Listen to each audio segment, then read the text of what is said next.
It's me, Mario! Welcome back, everybody, to the Super Mario Bros. Super Show. Yo, do you still have the Mario gummies? Do I? I'm eating them. Welcome back to part 2 of our Mario movie discussion. Obviously, the last one was done before we watched the movie. Now we've seen it, and we have opinions and spoilers, which we'll be holding back for the first bit of this video, as we'll do a brief spoiler-free review, followed by our full thoughts on the movie, including spoilers. In other words, look at the timestamps, and you'll be good. Yeah.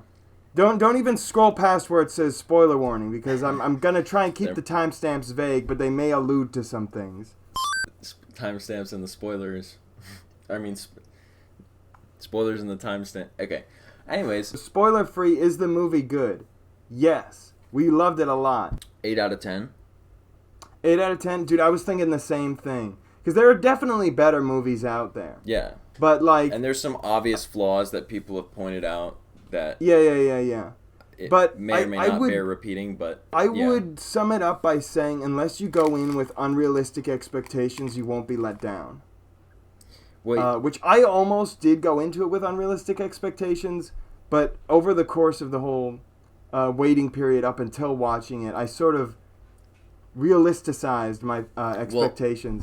I went in actually kind of being blown away in a lot of areas. I went in and I was like, this is going to be a goofy Mario movie, and then it was a goofy Mario movie, but it had... Honestly, it had even more charm than I expected. It had a lot of charm. And in some ways, in some areas, it exceeded my expectations in terms of charm levels. And so in that sense, because I feel like the movie really was just goofy, charming Mario movie, I think it did well. It didn't have to be some kind of deep, existential, thought-provoking cinema. That is cinema. Contrary to Luigi's line, where he says that it is cinema. That's not a spoiler. It's one line. Okay, they released an ad that has the line in it, so it's not a spoiler anymore. But yeah, for what it is, I think it just depends on your perspective on what it is, what it's supposed to be. But for what I believe it is and supposed to be, then I think it's a solid 8 out of 10 at least. Yeah, from what I've seen, the few critic reviews that have been negative have been, or at least leaning more towards the negative side, have been from people who either A, have a really high standard for cinema and what it should achieve and aspire to do, or 2, they have a very specific view of Mario media and how the characters should act and how the world should look. And so, because it deviated from that, they were ultimately let down. Since when did Mario turn into a cat? What is this woke, leftist nonsense? We got cat or they have no idea what Mario is definitively at this point. They just aren't up to date. But I was thinking about it, and I think this is a good way to sum it up with another movie comparison that is also, this doesn't delve into spoilers, but I think it's the most fun-centric movie I've watched since the Spongebob movie. Like, it really feels like it's just trying to do whatever it thinks is fun. That's what I meant by charming. Would you consider Jack Black's musical number a spoiler? No, they released it, they released official music video for it, so without going into too much detail, if you don't know about its existence yet, you are some kind of god. I mean, that's like on another level of It's like us in the spoiler bunker. You'd have to be in a spoiler bunker if you didn't know about the existence of the musical number by now, much less But the fact that they were just like, wouldn't it be funny if Jack Black sang, and then Jack Black was like, I'll write my own song, and then he did. Like, that's what I mean. They were just having fun with it. And most movies, I go away from them either thinking that they wanted to just make money, or they wanted to make the movie entertaining, but solely for the purpose of making it popular and making money. This one, I really feel like at least a great deal of people working on it were just like, let's have fun and make it fun. I agree. And they did. I agree. I saw an interview from Anya Taylor-Joy talking about how I guess she didn't have the same pressure as Chris Pratt to pretend to be a gamer. Because she just said flat out beforehand that she was knew nothing about video games and stuff. But she was like, it was fun because as part of my job on the movie, I got to become a gamer for the sake of research for the movie, which I thought was funny. And then she said, And she said, now I'm excited for the new Zelda that's coming out. It's like, that's funny, but Dude, they're always dropping these little.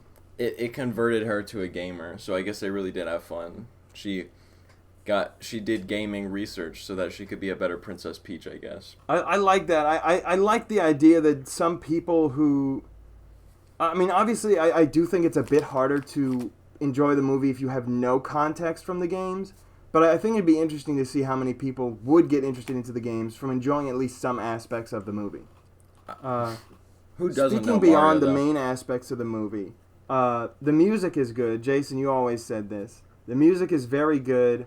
The original music, at least. They put in a few licensed pieces that seemed out of place.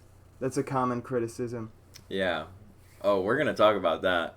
Yeah, we're going to get to that later. We're going to talk about that because I'm going to roast you for that. Roast me? I'm roasting you. Oh, you no, I know what you're going to say. Yeah, You've been I'm misunderstanding going to me say from the that. beginning. I'm going to say it. No, it's gonna been a say it. misunderstanding from the beginning. I was talking about tone, not actual execution. Okay. But the music, all the original music is good, and that's what most of the music is. And the licensed music won't ruin it for you, I would say.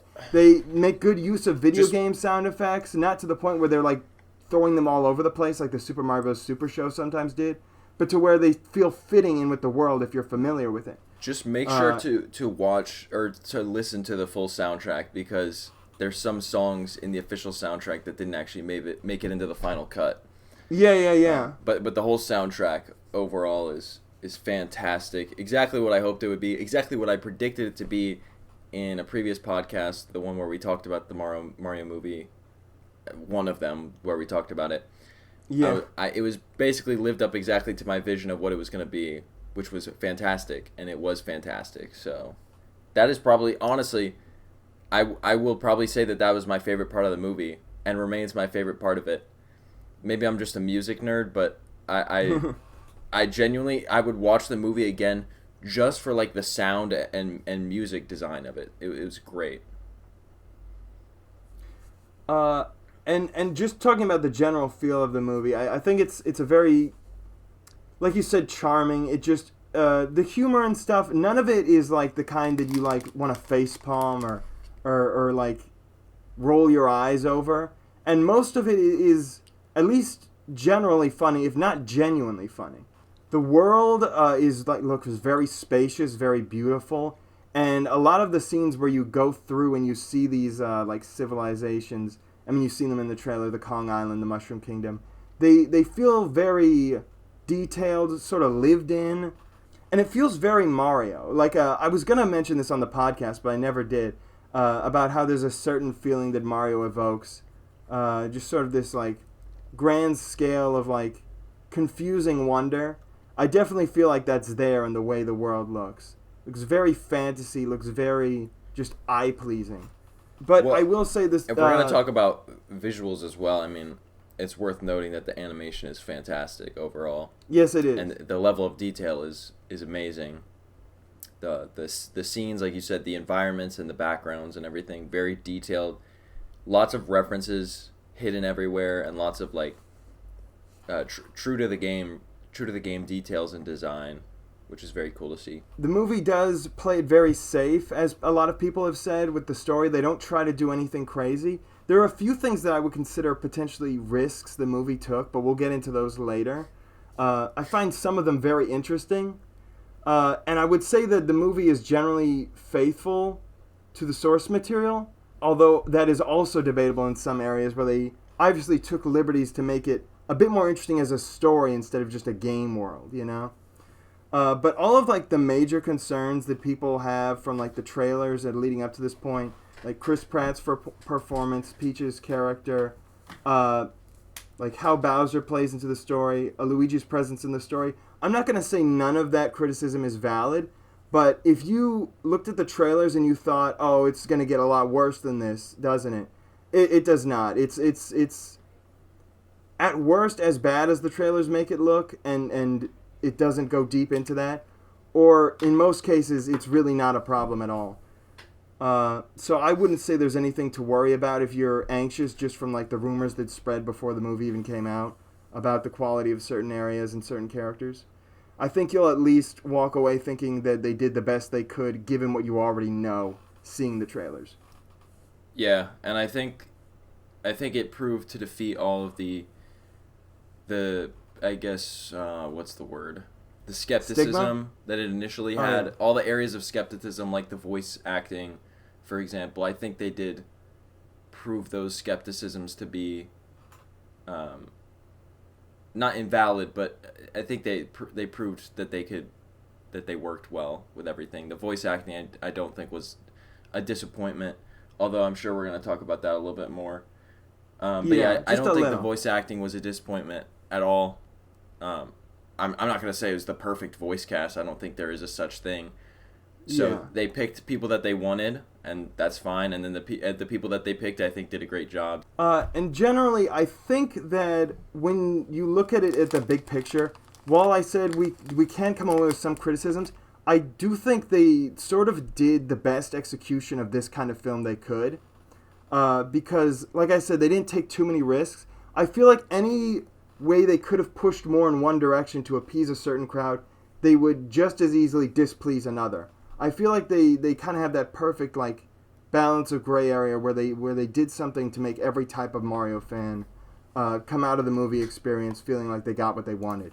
Even if it could have been maybe better if it was catered hyper specifically to them, this is the ultimate sort of way they could have told this story for the general Mario audience. True. And little babies, little kids. I think that's Yeah. that's the thing some people need to realize. Like, I think they There's had to nothing find wrong I with think they making had to the find a kiddos happy. balance between something with depth and something shallow enough that a kid can, like it's easy to watch and easy to goo goo Yeah. gaga at. Because I mean, at the end of the day, a lot of their revenue is probably coming from younger audiences, so they have to make it appealing for that as well. Obviously, there is a lot of people like us that are in their 20s ranges and still Yeah. going to watch the Mario movie on Yeah, and we premiere enjoyed day. it too, and several other people have. So in the end, yes, it's generally worth a watch. If you have any interest in it at all, I don't think you're going to be disappointed when you see it. Facts. But if you're watching this, you've probably already seen it, since it's been out for a Yeah, while which now. is why we're moving on into spoiler territory now. Spoilers. Bowser dies. Mario But- dies. Luigi I actually wondered how brutal his dies. defeat would be. But yeah, dies is a bit strong. But we'll get to that because I'm going to cover this mostly in His order. defeat was not brutal. It was basically a joke. Well, honestly, the pummeling beforehand kind of was. It's comic mischief. Cartoon violence. I didn't know if you wanted to talk a little bit beforehand though about reactions to other reviews, because I remember going into the theater just thinking about because the critics scores, everyone was talking about, oh, the critics have rated it so low, it's like 50%. I went in there and I when had people say the critics, they mean specifically the Rotten Tomatoes score. Which, by the way, yeah exactly. if you don't know how Rotten Tomatoes works, it is literally basically a web scraper that just aggregates reviews from like personal blogs of critics across the internet, and you get reviews that are, I mean, it's called a review aggregator. There you get reviews from people who have like what's it called? blogs. Yeah, I was thinking of the WordPress. Like WordPress blogs Okay. that look terrible. Like the most underground, you've never seen this website before. It's just some random dude's blog and he writes reviews on it. Like that's like the level that it takes to be a reviewer on Rotten Tomatoes. I mean, they're just searching through critic reviews throughout the web. So I mean, your line for critic is shaky at best when you're talking about Rotten Tomatoes. But yeah, It's just something to think about. The difference between the review scores and like the audience scores that we actually did get to see because we didn't go day one had me thinking this movie was either going to be like amazing or terrible, like when we first walked in. And I had this whole like speech planned out in my head about like the cognitive dissonance about it, about how you can be pulled either way, but having cognitive dissonance doesn't necessarily mean you're wrong about something. It just means you're not allowed to think about it in the gray area. And so I basically hyped myself up for whatever range of possibilities the movie was. So I told you, I was all over the place, but when I walked in, I was like, I like removed all expectations. And I think that's the best way to watch this movie. Because it will probably differ from your expectations if you have any. But I don't think it'll be in any way that you could honestly, really validly be like offended or bothered by.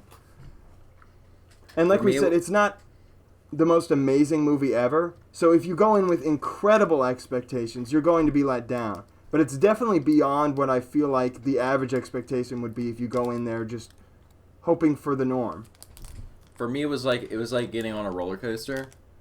It was like you're all excited and or nervous in anticipation beforehand, and then when it's your turn to ride and you sit down in the cart, you're kind of just like, oh well, now it's happening. Here we go. I mean, yeah. So I was like in the moments leading up to even like on the way to the theater, I was getting hyped. I was like, let's go. We're about to watch this thing. Awesome sauce, you know. But then like. The trailers start playing, and then the last trailer plays, it cuts to black and stuff, and I'm just like, you know, the Illumination little minion pops out, and at that point, it's not like I wasn't excited, but it was just like, oh, okay, I'm just watching the movie now. I'm just going to sit here and watch it and enjoy it, you know? So I guess in a way, I didn't mean to, but I kind of just, like, lost all expectations, because I was just like, oh, I'm just watching a movie now. I'm just going to watch it and not really think. I don't recommend... Should a movie with this kind of like roller coaster of reception ever come in again? Don't let yourself get lost in all the expectations. It kind of drove me mad. But the main reason I brought this up is because I do want to talk about that I as much as the reviews don't match the audience scores in the end. And again, I realize reviewers is like the critics is like floating a sort of descriptor. But I don't think we should... I feel like there are some people who are sort of disregarding criticisms towards the movie. And I don't think that's valid. I definitely think there are some valid criticisms. One thing I like that I've heard a lot of people say after they watch the movie is something I've been saying from the beginning, which is that basically all the characters they got, all the cast members they got to voice the characters, all of them either try to do a voice, but it's sort of inconsistent and not always fully fleshed out. Or they're literally just speaking with their normal voice. And so I feel like a lot of our criticisms about how well they'll voice the character were completely out of place. And I'm glad people are pointing out now that it's really a matter of were they a good pick rather than a good performance. And that's why I was never all that hard on Chris Pratt, because I couldn't really think of anyone better. But that's also why everyone immediately loved Jack Black, because he just felt like he resonated with the character so much. I also think it's worth recognizing that you basically have... I feel like the critic versus audience score is reminiscent of the fact that you basically have two different sides with opposite biases. Yeah. I think the critics are naturally going to be biased against the movie, because I feel like as a critic you're like, okay, this movie is going to be popular. You know it is. You know it's going to be popular because it's up to you to keep people from going overboard. Right. It's a huge IP and everybody's going to watch it. And it's going to be almost natural that people are going to want to be apologetic for it, even if it is bad in some places, because it's Mario and it's fun and they want to see it and they've been waiting for it. So they're almost like it's their responsibility to be the realist and be like brutally honest about it. And then I think that bias takes it to a level where they're maybe more critical than they really need to be. But on the other hand, I do think that the audience is just going to be like, I don't care, it's Mario, and you know how long we've been waiting for like something like this, like a Mario movie to come out. So it's awesome because it's like a once in a lifetime, or maybe not in the future, but up to this point, it's a once in a lifetime creation that you get to experience. So there's obviously going to be bias towards it. But then I feel like those biases against each other just makes both sides more biased against each other, because it's like, look, see, you're biased towards the movie, so I'm going to keep being biased against it to counteract that. It turns into like a competition. And then you're like, the critics are biased against the movie, so I'm going to be more biased towards it to counteract that. Or we could just meet in the middle. Because that's where I feel like some people took it too far, where they were like willing to defend anything for the movie's sake, as long as they were fighting against the critics. Because I heard people throw around like a lot of stuff like, oh, it's a kid's movie. Stop holding it to such a high standard. But who was that guy? Was it the guy who wrote like The Lion, the Witch, and the Wardrobe, who said, A kids movie that can only be enjoyed by kids is not a good movie at all. And I agree with that. Like, if you look at Pixar films, they've always tried to, like, have something that is appealing to everyone. I've heard people say, like, it's a video game movie. Video games don't have a story. But then, like, yeah, but it's a video game movie. This is your chance to add a story. Yeah, that's stupid. And that's also kind of the point of a movie. And then I even heard some people say, like, call it essentially a commercial. Like, it's just meant to advertise the product. And not only does it not feel like that, having watched it, at least for the most part, like, why would you want that to be the standard it's holding it to? Because another example, look at the Lego movie. That told such a good story and was so entertaining. And I never felt like it was trying to get me to buy Legos, you know?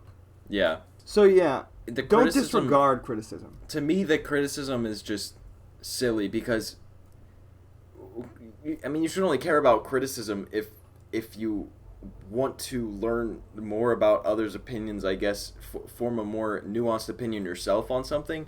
But to me, it's like, I don't care. That's not why I watched the movie. I watched the movie just to have fun. So, like, I personally don't care about the criticism at all.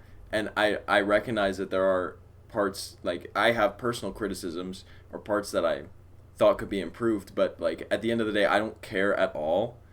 One way or the other. I mean, I don't care about the positive critics or the negative critics because I just don't care about the criticism. It doesn't matter to me. I personally have no investment in how other people perceive the film because I'm watching it for myself, not for other people. So I don't care if they don't like it. Then that's a personal opinion.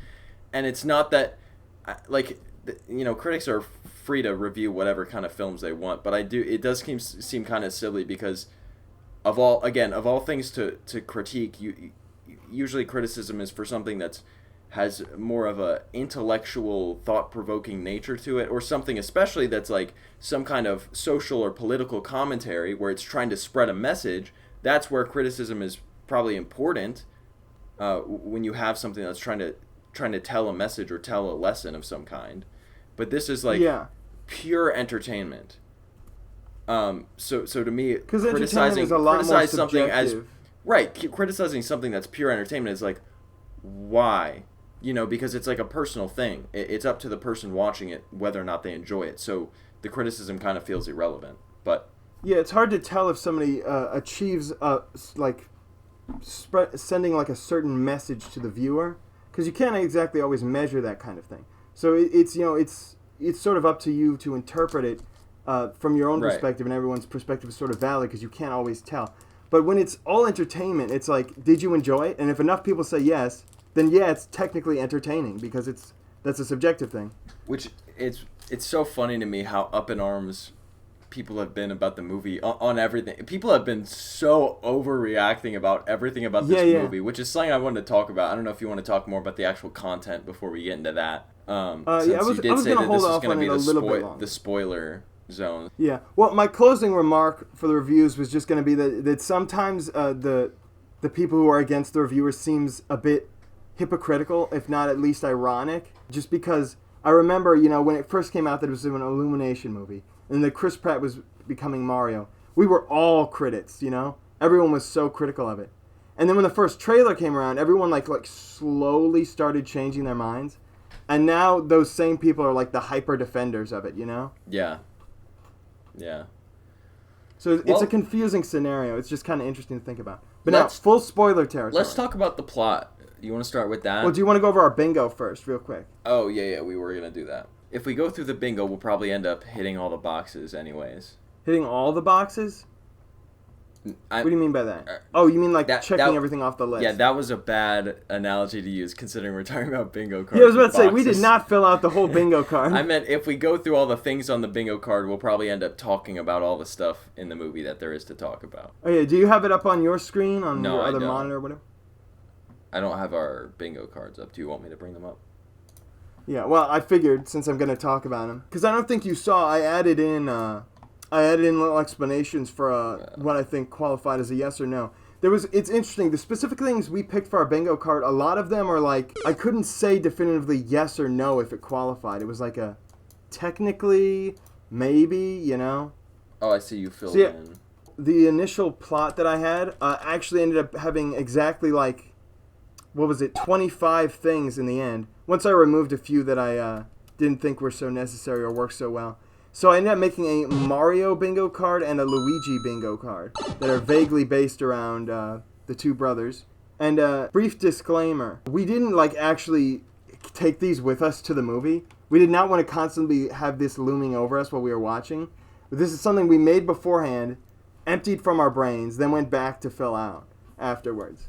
So my Mario bingo card has a pretty clean diagonal hit, and that's the only one. There's a lot of things that really did not come close. If you look straight through the center, across, horizontally, a lot of those are based on accuracy to the original Super Mario Bros. Game. None of those happened.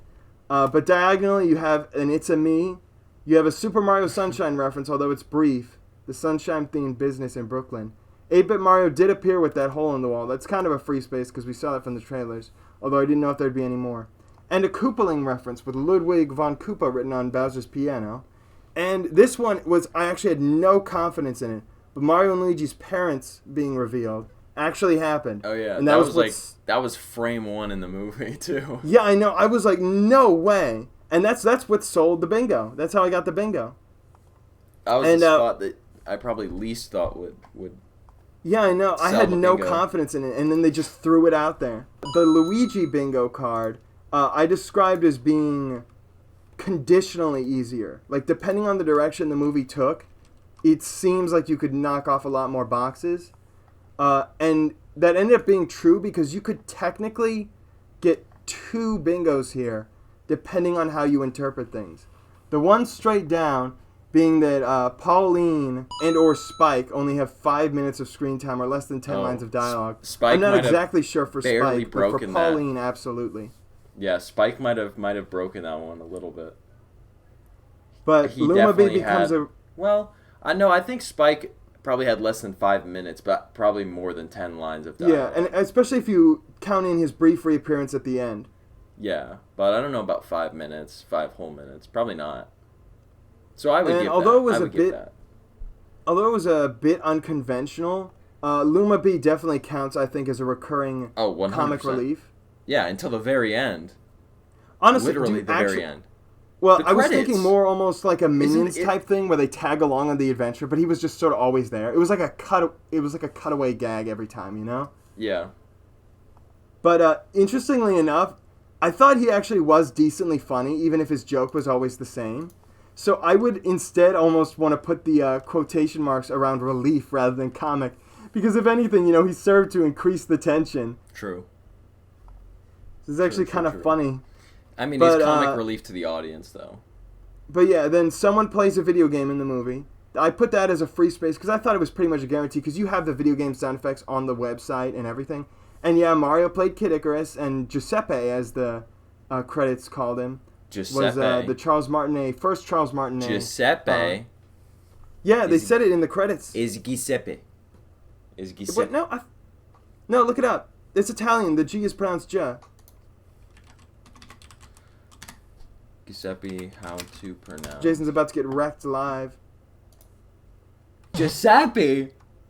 Yeah, Giuseppe! Yes! Unlike that one picture of Giuseppe. that guy. Yeah, exactly. But yeah, so there was 2 instances of that. Now, the next one is the one that makes it debatable, which is Mario. I don't see how this is exactly debatable. I mean, his entire purpose the whole time is to save Luigi. What's your debate to that? I don't know. Maybe it's just me being optimistic, but I like to believe that he also just wanted to help the Mushroom Kingdom too. Honestly, you can change the color of that one if you want. Okay.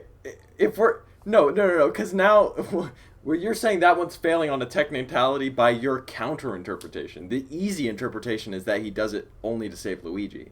Or, I mean, fair enough. Mostly to save Luigi. If Luigi hadn't gotten lost, he wouldn't be there in the first place. He wouldn't be doing anything. And Peach wasn't kidnapped. There was nobody to save other than Luigi. So, the whole plot centered around Luigi. I wouldn't say that's debatable. That's true. I'll give it to you. Well, I'll take it from me. Either way. But, so yeah. So we got a confirmed diagonal forward for for the Mario and a confirmed horizontal center for Luigi. For sure. The post-credits scene setting up another movie, I did put that as up for interpretation. I mean, kinda, it's so vague, you know?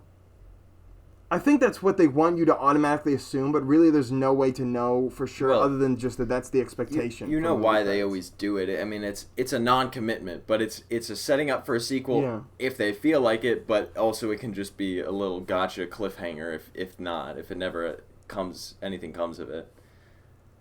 This was another one that was like the Mario Brothers parents thing. I wasn't so sure about this, but Bowser planning to marry Peach, absolutely, you know? But they did not show that at all in the trailers. So when it happened, I was like, whoa, they actually went for it.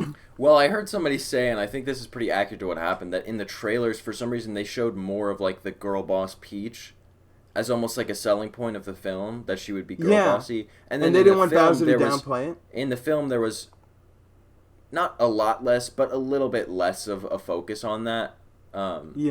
Than there was in the trailers, especially like with the whole wedding theme. It did seem kind of like, oh, this is surprising coming from the whole like girl boss thing. Yeah. And actually, I don't know if you saw some critic, I can't remember who it was. Like, oh yeah, I sent you it. They described like I assume the wedding part as being offensive. Offensive plot line.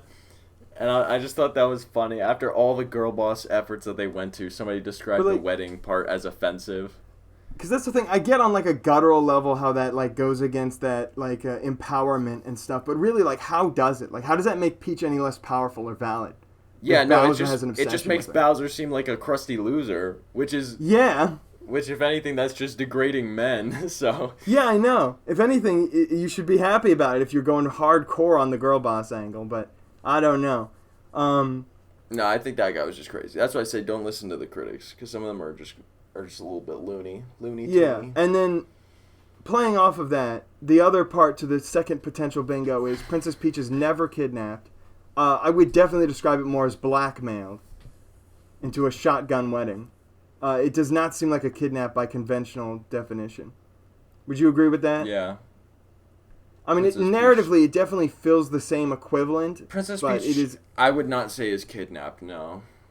She essentially consents to being kidnapped in order to not kill. If you agree to be kidnapped, it's not a kidnapping. Who did he threaten? He said the Toad would die. Yeah. Yeah. Yeah. So I wouldn't say that it was a consensual kidnapping. So it's not really a kidnapping at all then. But I'm actually rethinking this next one though. There is no journey to Bowser. Actually, you know what? I take it back. The whole journey was to the Kongs, and then Bowser just sort of intercepted them. And then Mario intercepted the interception afterwards. Well, yeah, the journey meant in the movie was kind of weird because it didn't really feel like there was much journeying at all, really. Even the whole Rainbow Road thing, it was like the Rainbow Road thing was a bit of a nothing burger. I mean, it was just an action scene more than anything. And then Mario and Donkey Kong just magically fly on a barrel all the way back to the Mushroom Kingdom. Yeah. So, yeah, I don't know. But then this last one is something we really wanted to believe would happen, but honestly, I don't think it would count. We were hoping for an allusion to the Mario Bros. Little Beethoven symphony jingle. What we got was a classical orchestral piece during their plumbing job, which I don't even think was by Beethoven, but I don't actually know who it is by, so. And I can't remember the tune anymore, but I was gonna use like the Google humming thing. I think it was that one. Oh. I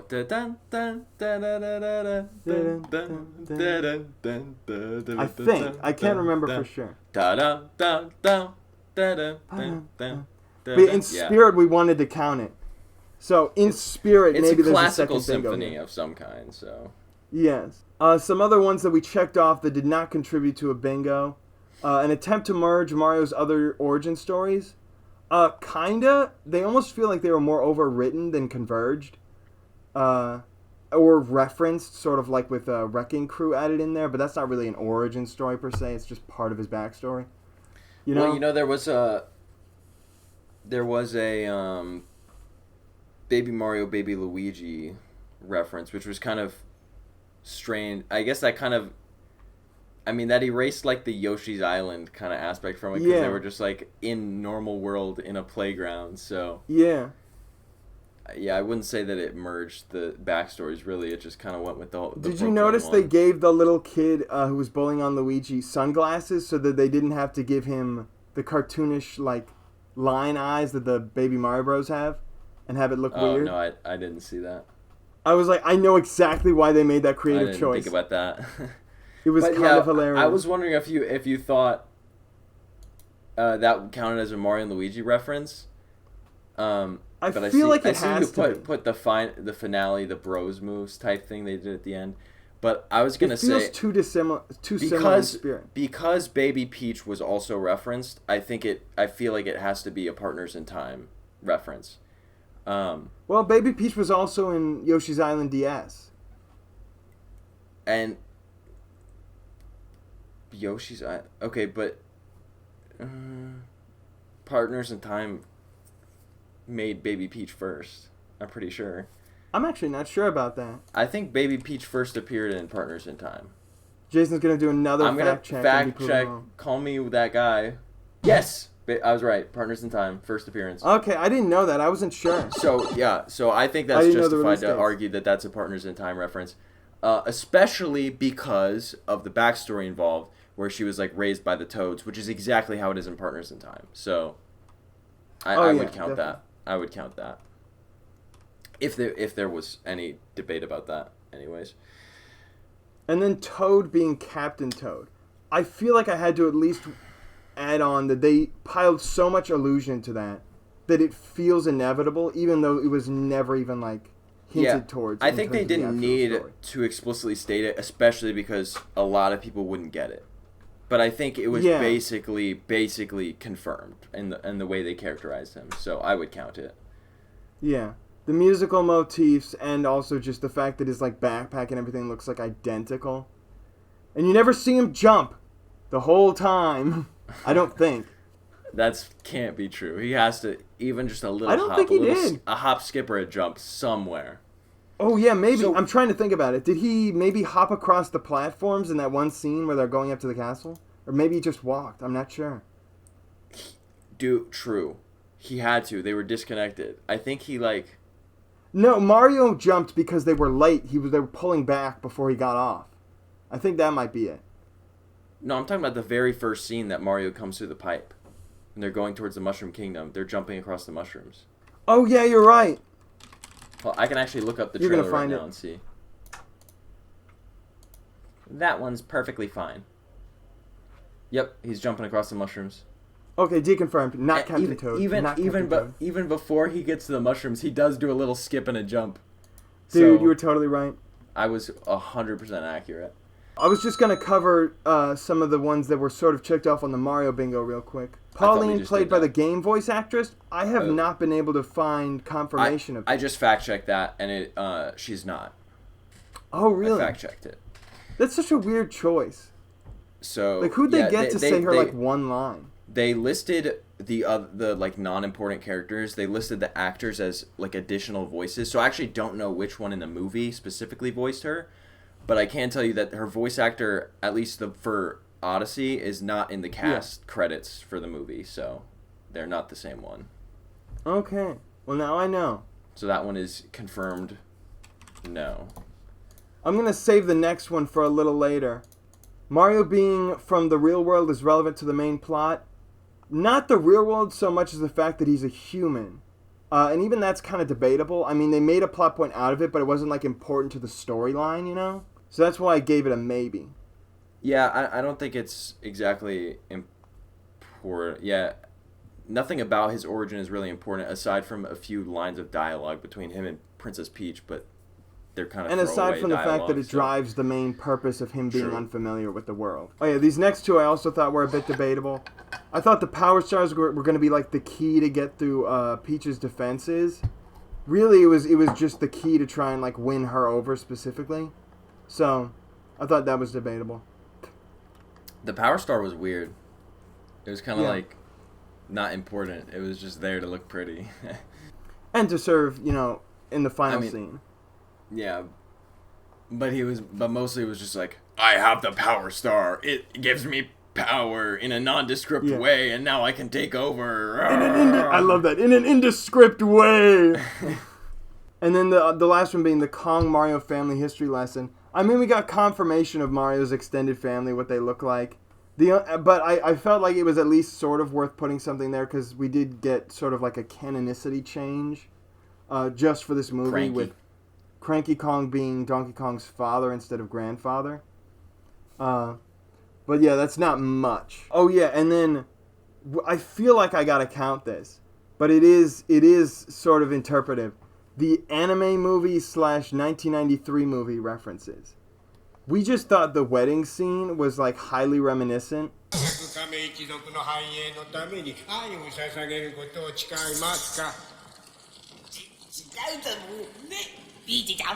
As well as the scene where they go back to Brooklyn.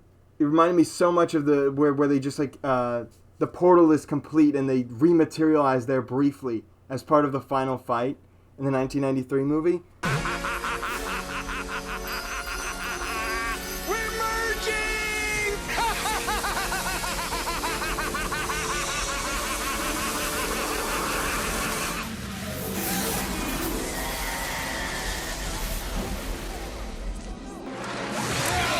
And similarly, the warp pipe is broken and they rematerialize there for the entirety of the final fight.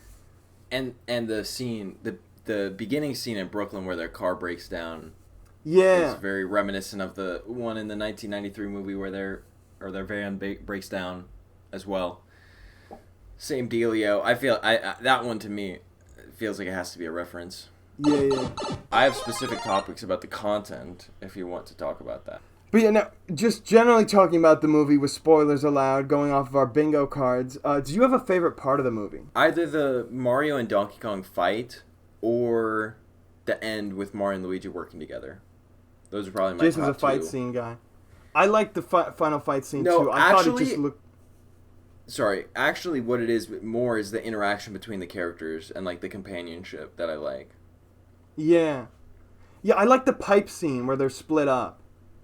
Where they first lay out that line, as long as we're together, nothing can hurt us. Yeah. As brief as that is, I found it touching, and I thought it just looked cool, the transition, through the warp pipe. Mm-hmm. Aside from that, my favorite parts are the scene where they're racing to the job when their van breaks down in Brooklyn.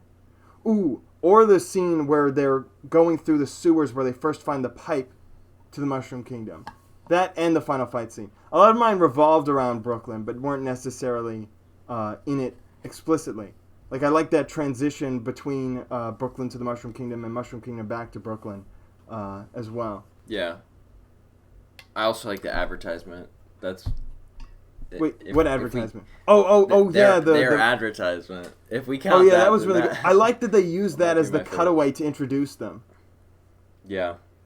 It felt a little bit, it lost a bit of its charm because we already saw it in like advertising and everything. If they hadn't advertisement. Yeah, if they hadn't advertised the advertisement ahead of time, that would have been like pop-off moment instantly. Yeah, I know. It also would have caught me a bit off guard with them doing the voices, Isn't that like the very first thing in the movie? Isn't that how it opens? No, Bowser gets the star from the ice and then world. It goes into it. And then he's like, who's gonna stop me? And it's like, the Super Mario Brothers. We're the Mario Brothers, and Plummets the game. Yeah. It's a cool cutaway. That's a really good start. That's a really good start to the movie. Yeah, it actually is. It sets up the conflict, and then like immediately relieves it while introducing the main characters. We're the Mario Brothers, and Plummets a game.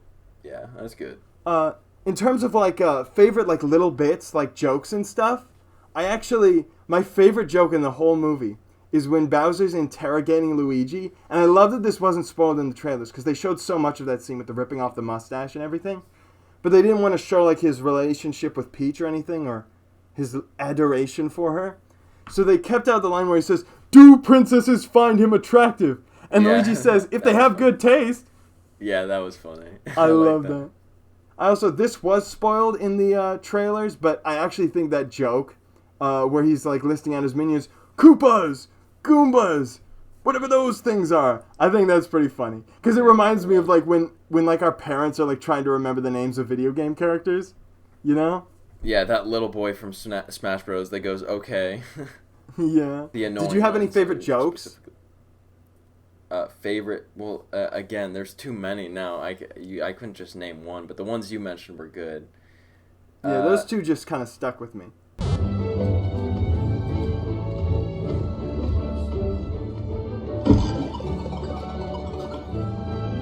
But suffice to say, there's a lot of them that are funny. While we're getting into specifically praise for the movie, I was going to go through a few counter criticisms to common criticisms. A lot of people have said the movie is just sort of a reference fest, but honestly, it's not references. It's just it's in the game world. Everything is a reference. Yeah, I definitely don't agree with that actually. I heard somebody say this, how the Sonic movie, for example, it puts Sonic in the real world, so then anytime anything from the games comes into that story, it feels like a reference. But the whole time you're just in the game world. The movie is the reference. Everything is meant to be a recreation of the game in movie format. So you can't really bring it down for having referential material. That's kind of the whole point. It's borrowing the aspects of the game and turning them into a movie format. It's a translation, more so than a reference. But if they wanted to, they definitely could have had more references. But I wouldn't consider musical motifs and stuff. That's not a reference fest. It's just it's cool. But the motifs have a purpose, a place. They're used, when you'd expect them. Like the Mario Kart music motif, which that was maybe my favorite musical reference in the whole movie. That one was really cool. The Mario Kart 8 menu. Oh yeah, theme. I love how it slowly fades in, and you're like, ah. But, yeah, but that's the thing. What else did you want them to play there? Right, they were literally creating carts. So, yeah. The fact that it's like a translation of the game world, as I said, that's where I can understand where some critics really just don't get it, because they don't take much time to explain why they're going to see an army of 8 people to help them.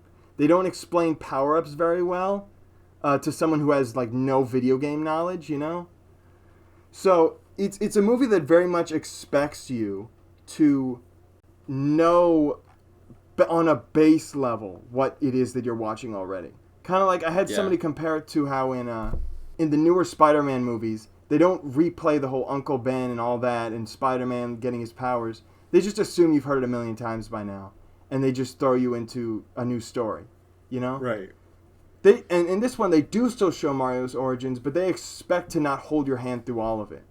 And it makes sense that the origins are where they give a little bit more time, because Mario's origins haven't really been explored. It's his day-to-day sort of role as the hero of the Mushroom Kingdom that doesn't need explaining. That said, going back to references, I thought there were some smarter ones, and I wanted to know if you noticed this. You didn't notice this when I pointed out how when they're running through Brooklyn in that first scene, the background elements are a play on World War I. Again, it's just because I didn't see all of it. I looked away because I got distracted by Kristen, who was saying something to me. Oh yeah, she distracted me too, but I noticed it still just in time. Because she was I saw it excited later. I that it saw was playing people back point in out Brooklyn. later, and I see it No now. Sleep till Brooklyn. It's cool. There's a rack, and there's yellow buckets, where the question blocks are and stuff. Green pipes and stuff, or something that looks like them. And but I think that's a good there's example. a guy standing on the road that's where the Goomba is. But I think that's a good example because of what I'm saying about the references feel like they make sense. They're not references just for references. Because the thing is, that scene serves a purpose. It's showing Mario's athleticism, his sort of more heroic qualities that come into play later. And Luigi tagging behind, showing he's lacking a little bit in those areas at this point in the movie. But they could have just made them run through an unstylized Brooklyn that just has random stuff. But what do you not gain from adding a really cool design choice like that? I don't think that takes away anything. I don't think it's a cheap shot for attention. Well, I think anybody who would call it a reference fest is probably just mad that they don't get the references. Yeah, but a lot of people pointed out is that part where Mario gets his cart gets shot by I think a bullet bill or a Koopa Shell 1. And it blows up and he gets knocked off the track. It is it looks very similar to, on that same track, Mario Kart 64 Rainbow Road. There's one of those things you can do where you fall off the track and you skip way ahead Some people even called it a glitch because they don't think it's intended, even though it still works with intended physics of the game. It looks just like one of the most well-known like speedrunning shortcuts. Yeah. Right across a turnaround gap in the course. And if that was intentional, that was a real deep cut. I'm impressed by that. Yeah, that would be. But also, I'm not so sure it was, but I guess you can interpret it that way. The ending where Bowser like essentially tried to nuke Peach's castle, that took me back a little bit. I did not expect that. That was pretty funny. Immediately, it made me think of, I think the stages in Smash Melee.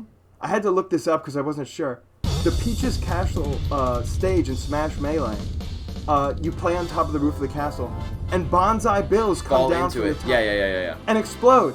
And I was like, that was just like a random thing they decided to include.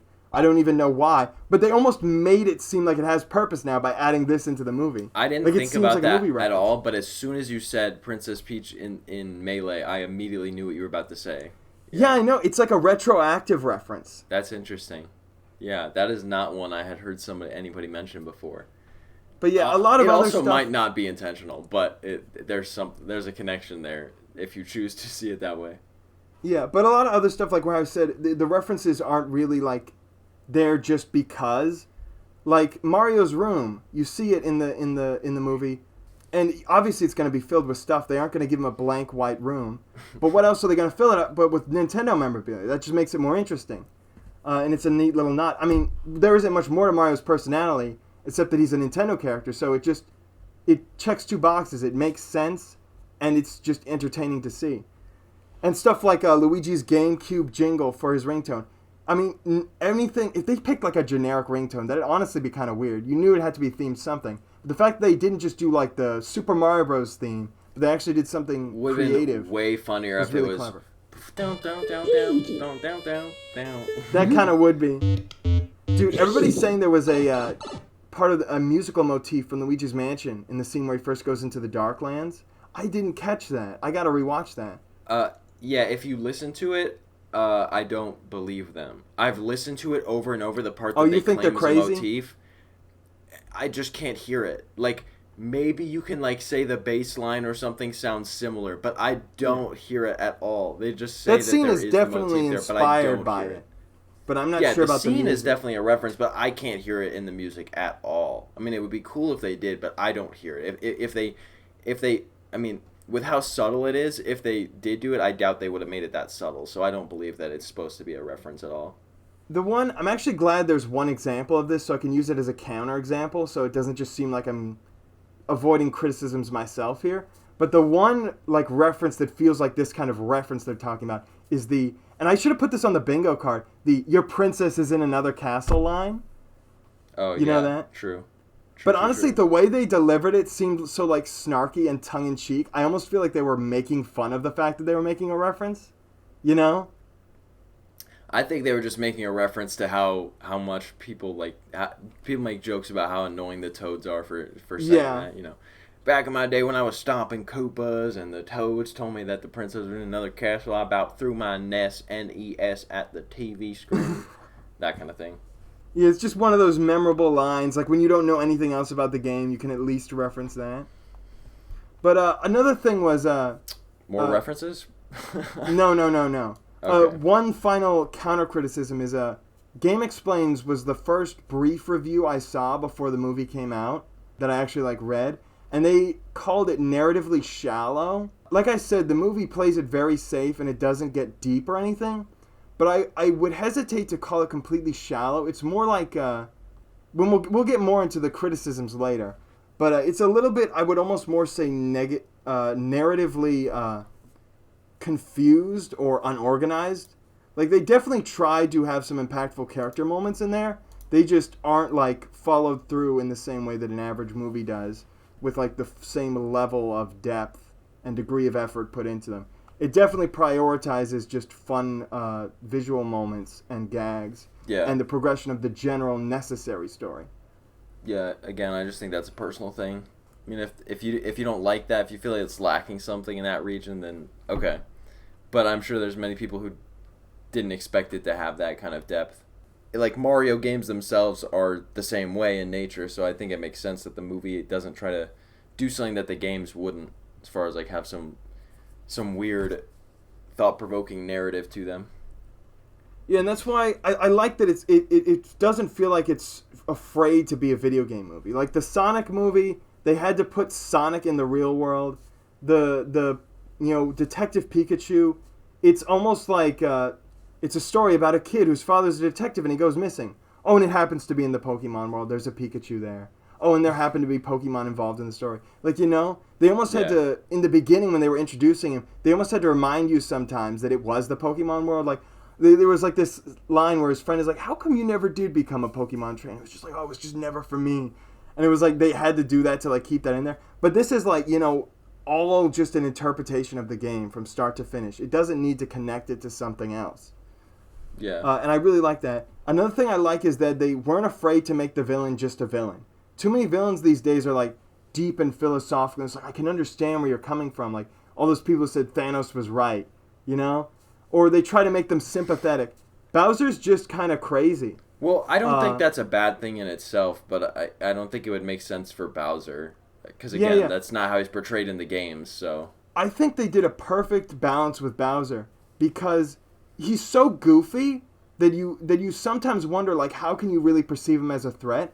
But they really cracked the code, dude. They just made him seem crazy and unhinged. He's like the silent kid in the back of the class. He's simultaneously intimidating and pitiful, Yeah, yeah. You see his attempted advances on Peach, and he's like, dude, what are you even thinking? You've got no chance.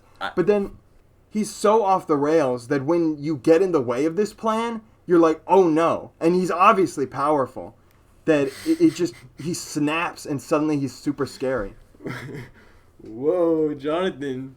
Getting a little scared at the movie? You peeing your pants a little bit? The scary Bowser? No, I'm just saying he felt like a threat. He's he didn't feel like he was in there the brain. He's crazy. Watch out. Well, there was actually a scene where Peach called Bowser a psycho, and it actually fits. Like, Yeah. It was when he's like, wait, you're not actually going to marry me? And she's like, no, you psycho. I'm going to kill you. The first time I think was when Mario was saying, oh, let's just take him out or something. And Peach was like, no, it's not that easy. This guy's a psycho or something. Oh, but she might have said it twice. True. But I like how they made a lot of things make sense. The Punch-Out Pizzeria makes sense in World because Punch-Out is like the only other big NES game, or Nintendo game for that matter, that like distinctly takes place in the real world. It's just like real world boxers. They have actual nationalities. Yeah. And Little Mac himself is from the Bronx, so being in New York, it makes sense to have a Punch-Out themed pizzeria and have, all the memorabilia up on the walls. Peach being the ruler of the Mushroom Kingdom makes sense. Why is a human ruling mushrooms? She just stumbled in there. It's a very vague origin story, but it's there. A lot of people ask, like, why Bowser targets Peach and how he always gets away with his schemes. I like that it sort of shows that all of the races in this world are... look at the penguins, look at the Lumabee. They're all these, like, cute little creatures. The Toads say, we're adorable. And, how do you expect them to fight Bowser and his army? And then that's why the Kongs also make sense, because if you look at the extended Mario universe, they are, like, the only other, like, stronger-looking species in there. So it makes sense, then, that they made the narrative be around... let's get them to team up with us, and then maybe we can take down Bowser. Although, of course, it didn't work. And I also just love that they went with the Brooklyn origin story, because it just makes it so much more interesting, than Mario being born in the Mushroom Kingdom and he just becomes hero one day. The whole stumbling into this alien world is a lot more interesting. Yeah. But one thing that I heard them say before I watched the movie, some of the writers or producers or something, they said they were trying to minimize their use of squash and stretch in animation, which they definitely did use, some. But they tried to make things feel a bit more realistic, they said, in terms of tangibility, to sort of make things like feel like actual threats and impactful. And so, like, going back on how I said Bowser's actually intimidating, I think this is a weird compliment to give the movie, but I genuinely think they did a really good job of visual power scaling. Like, when Mario first comes in and he's thrown out of the pipe and he lands on the mushrooms, it sort of evokes like an oof, that looked like it hurt. Then he's on the training course, and it's like, oh, now that actually looks pretty painful. And then when I actually remember that first hit when Donkey Kong like slams him on the ground and punches him in the gut, like that just looks so painful. Like you almost feel it. Caitlin, was sitting beside me. She actually did what Mom does, and she was like, "Oh!" She jumped. Yeah, I heard that. But then when you get to Bowser, Mario's taking a beating in like the same way, but you can tell he's so much stronger than Donkey Kong. He like throws him around the city. He's throwing cars. He breaks through a window. Like, and obviously they use the bruises and scratches to make him look like even more damage beaten. But honestly, they look deserved. Like if you look at what he actually did to him. So they really did a good job of like making every like new threat that should be stronger than the last feel stronger than the last. I feel like that's a compliment not enough people have given this movie. My last compliment, although it's sort of an iffy compliment, is that the movie, we both said this when we were talking after it finished, it feels almost like an abridging of a series or like a TV special with like a higher budget. And this is a compliment? In an underhanded kind of way, because it made us want more. It made us want more, saying that it's too short, that it's too abridged, basically. That is true, and that's why I'm kind of trying to use it as a segue into some of our criticisms. What'd you think about the length of the movie? Yeah, that's a big talking point. Yeah. The first thing I thought when I heard it is, aren't most movies these days like an hour 45 usually? So I was like, this is pretty short, and we've seen a lot of plot points in the trailers. It had me really concerned about like how they were going to fit it all together. For animated movies, 145 is probably like on the shorter end even. Oh yeah, a lot are leaning more towards 2 hours, at least counting credits now. Yeah, pretty much most movies these days are basically around 2 hours. Unless it's Avengers Endgame, in which case it's like 2.5 hours or something, I don't remember. Or unless you're not animated, but unless you're the Lord of the Rings, and then you're like 7 hours or something. I don't know. Yeah. But so, that is a common complaint some people have, is the pacing issues. Yeah, can we talk about this briefly? The trailers and everything show so many scenes that never got into the movie. And we don't know why. Why didn't Princess Peach pull the Cheep off Mario's face? It was just a 5-second slapstick they cut out. Why? Yeah. And it's interesting. It's almost like they were afraid the kids wouldn't have enough attention span. TikTok is a disease. Dude, attention spans are on the decline, Jonathan. Dude, sometimes I wonder the case that they had to shorten the movie. I mean, I'm a guy who watches YouTube videos at times 2.75 speed. Sometimes I wonder if fast pace is the future, Because it's all still there. It feels rushed. But if that's what your brain is geared towards, maybe this is just the future. But I kind of like just the film studies coming out in me. But that's fine. I have experience with some movies that people would probably say that they drag on. But it's actually kind of part of the message of the film, in a sense. There's some that use the temporal aspect of the film itself to evince some kind of emotion in the viewer, and sometimes feels almost like it's dragging on, but that may be relevant to what's happening in the movie. So I think there's some things that you just can't replicate when you condense them. There's things where you need tension, suspense, or what's the word? Anticipation, yes. The feeling of like waiting, and you need to have spaced out. You need to have at least some kind of temporal maneuvering to actually be able to convey that the same way. Yeah. So I don't think it's always completely compatible, and I do think this movie would benefit from using that to its advantage more, making the journey feel like a journey, because it doesn't feel like a journey. Exactly. And a good movie, I think, uses the time aspect, not temporal. I changed the word that time. The time aspect to make it feel like a journey and make it feel not necessarily like it's dragging on, but that there's substance there. That actually, you reminded me, I'm just going to say this quickly. There was one scene because, it's obviously so fast-paced, but there was exactly one scene I thought went on too long. And that was the scene where they're, like, fighting off the dog in that one person's house. But I think it of all things, that actually is way too long of a scene. But I feel like in retrospect, it would have been fine if the rest of the movie was paced that way. But obviously they couldn't have because there was so much. Right. It's like you started off thinking it was going to be a certain pace, a certain length. Yeah. And then halfway through they had to start It accelerates so much. But which actually for when I was saying about the time aspect, I was just thinking, actually, a great example of that is the Lord of the Rings movies. They feel so long, but boy, does it feel realistic, you know? Like you're actually on the journey with them. And I mentioned it earlier, but like I actually would like to see a Mario-related movie that has the kind of pacing, maybe not quite as long as Lord of the Rings, but has a similar kind of pacing where it actually feels like an adventure, because I feel like that's what Mario is all about. And I just don't think that they did that with this movie. I would love to see a movie where it is a lot longer, a lot slower feeling, but you get to see all these different worlds and see things more in depth than this kind of like speed run through all of the Mario characters and Mario aspects that they can. Dude, I agree with that completely. I was gonna say though, the one last thing I was gonna say is, I do wonder, speaking of the extended cut, if that was their original idea for pacing, and they just realized as they went on that it wasn't gonna work. Because if you look at where the scenes get faster and faster and less justified, like the scene where Mario and Donkey Kong are inside the eel, it felt like just a time break to like excuse the fact that they were out of the plot for a bit, you know? And you get more of those as you go further along. I wonder if they really wanted to make more out of those, and then they realized we can't justify making it this long, you know?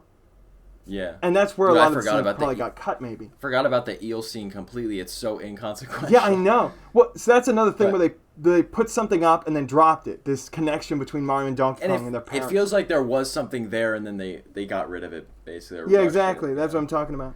Recording this in post, this one I'm actually really upset that I left out, because I think Jason would have found it really funny. And also I would have loved to just see if he knew what I was talking about right off the bat. But like one of my favorite examples of where the pacing seems a little off, especially as you get closer and closer to the end of the movie, is the end of the movie, where it almost seems like, if you know what I'm talking about, like if you've ever had a dream and you can tell you're about to wake up from it, it's like half lucid, and so you like try to get your brain to wrap up all the plot points in the end, because it's like you don't want to leave on a cliffhanger in your sleep. So it's like in the end, everything just comes together in Brooklyn so that Mario can be back in Brooklyn and fight Bowser, and Luigi's there and everyone else is there. And they just go about like in this crazy fight scene with the Power Star. And halfway through and near the end, their parents are just like, those are my boys, I'm so proud of them.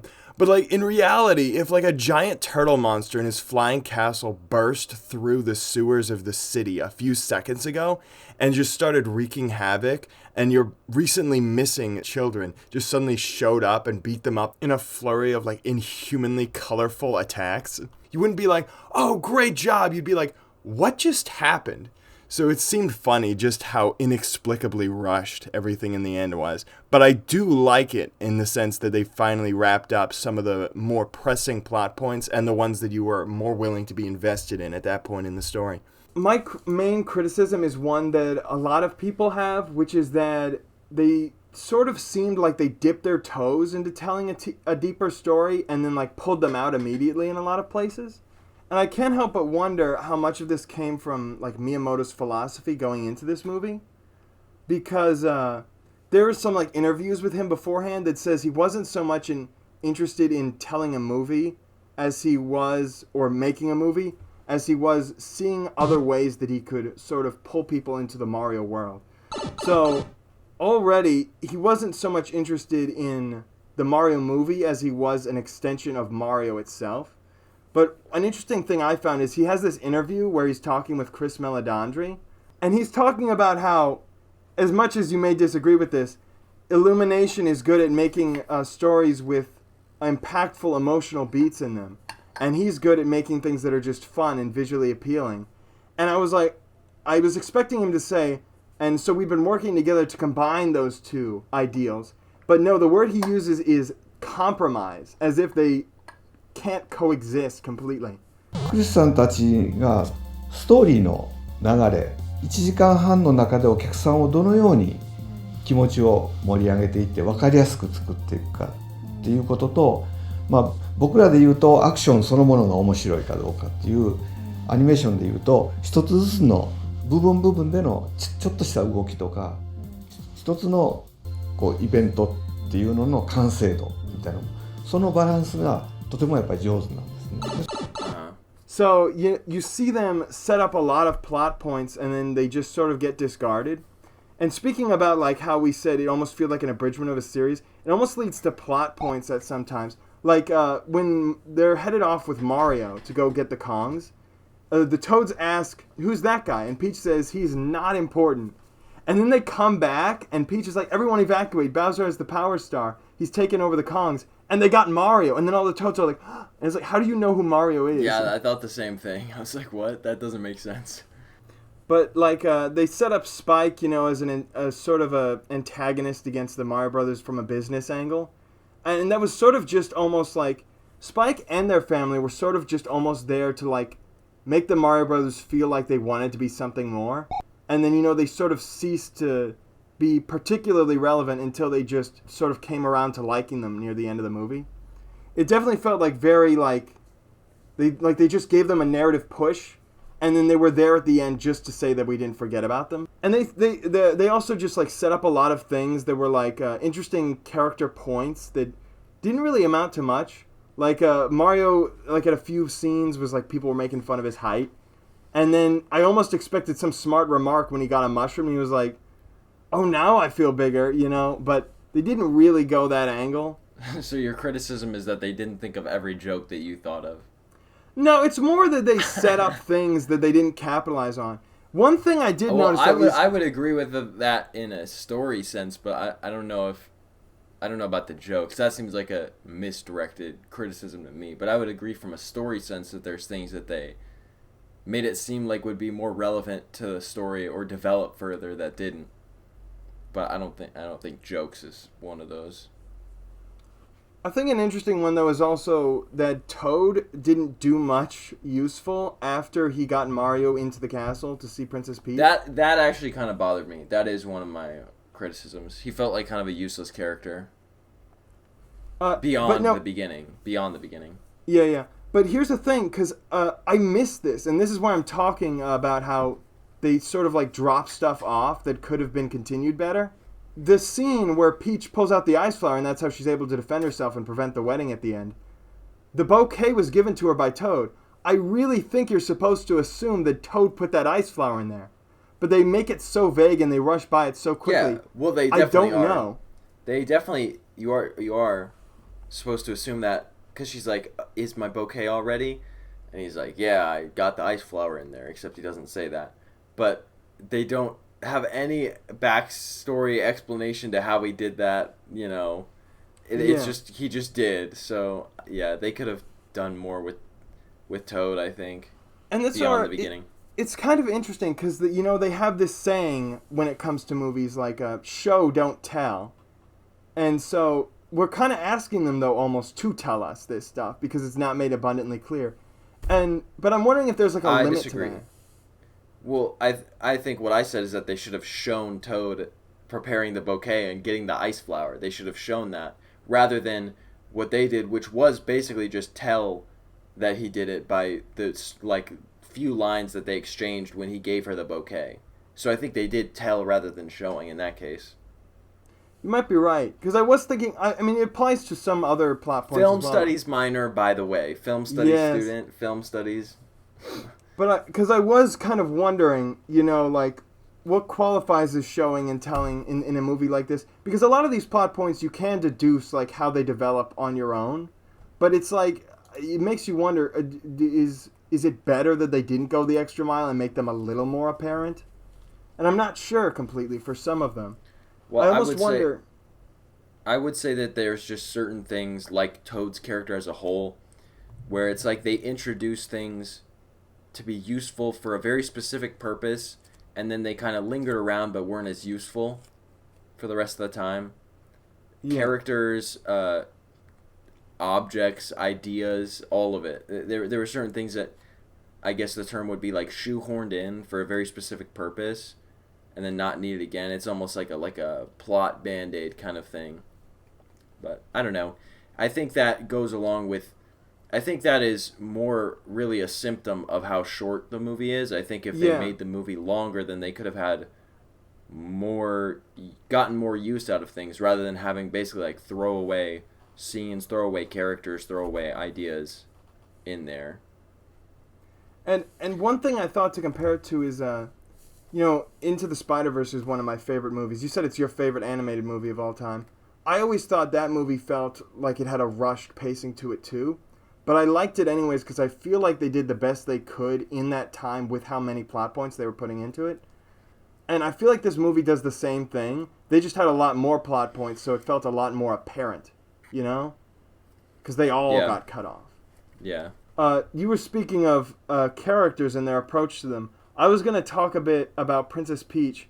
Did you feel like she was out of character? Obviously, I know all characters are limited in their interpretation as Mario. Out of character in what sense? There's one scene I have in mind, specifically, that we both looked at each other when it happened. Like, yeah, we thought that was going to happen. When Mario's running towards her, he finally finds her, he's trying to get help. And she just grabs him and flips him over her shoulder. Out of character for the movie, no. Out of character for the games, maybe. But I think they purposely made her a little bit different in the movie. So, I mean, if you ask me that generally, I guess I'd say yes. But if we're talking about out of character for even her movie character, I feel like the training scene was kind of weird in some parts where she was like, oh yeah, I did it on my first try. Like that kind of thing. Well, she's like, oh yeah, it took me so long. And then Mario's like, oh, you did it on your first try, didn't you? And she's like, yeah, I did. And I was like, why? Why make that? Why not make her have the dynamicism of a character that also has to grow and was like bad at something at first? That just seemed weird to me. It seemed unnecessary. I thought there was going to be it was a touching moment because she was trying to make Mario feel better, but I thought they were going to go for a different approach where Peach was almost reminded of her younger self when she saw Mario going through the course, Yeah. I thought it was going to be like, oh, well, it makes sense, especially the way they explained it in the story. It makes sense Peach is more of a girl boss than Mario because, as they say, she was born and raised, or not born, but basically raised, grew up in the Mushroom Kingdom, so she's familiar with the environment, everything. She's used to having to defend herself, whatnot. She's been the princess for a while, so cool, it makes sense. But then they make it seem like she's always just been a god somehow. Like she never had to learn those things. That's what felt out of character to me. Yeah, that's what a lot of people say is bad with the more girl boss characters. It's like they don't even have to earn the type of empowerment they have. It goes back to what we said. They try to make them more dynamic by making them a girl boss, but really they just make them flat. Again, because that's how they all are. Flat character, but they're flat, but they're a girl boss. So yeah.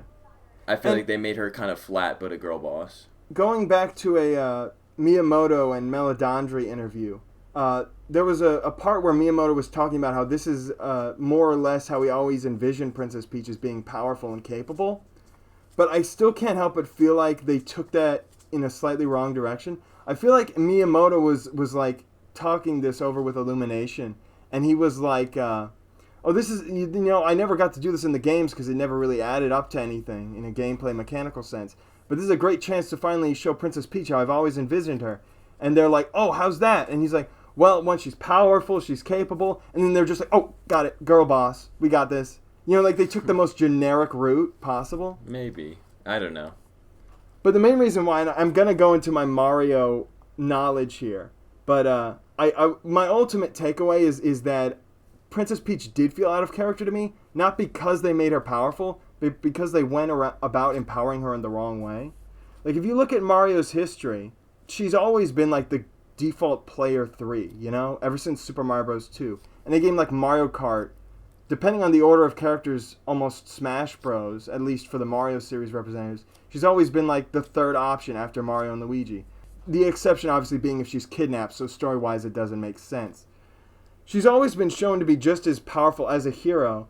And I told you how, I said this briefly, how the story of the original Super Mario Bros. Is that Bowser isn't kidnapping Peach solely because he's attracted to her or because he's interested in ruling her kingdom, but because he literally sees her as the one threat to his plan, because it's said that she has the power to reverse his dark magic. So she's always been a threat. She's always been a hero. If anything, that actually makes her sound more powerful than the blackmail route they went with in the movie. Even one of the things I put on the bingo card about whether or not any allusion to the Mushroom King would show up, who was referenced in old material. If you look at the Mario comic books back when he was a character, it was a running gag. And you want to talk about girl boss moment, like downplaying male power and putting the female in control. It was a running gag that the Mushroom King was a laughably incompetent ruler. And so Princess Peach, and this explains why the princess was the real ruler instead of the king, would basically do everything for him that he couldn't do. And that's why she filled that role.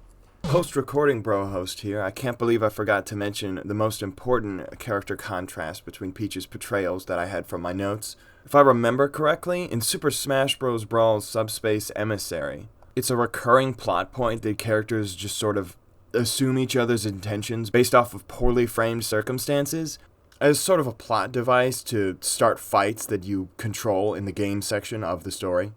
But in the midst of all of this, one of these battles is about to go down, and Peach actually just interrupts it and stops it and has them all sit down for a cup of tea, which maybe is a bit too far. And also, I know Sakurai isn't always 100% in tune to these characters' canonical portrayals.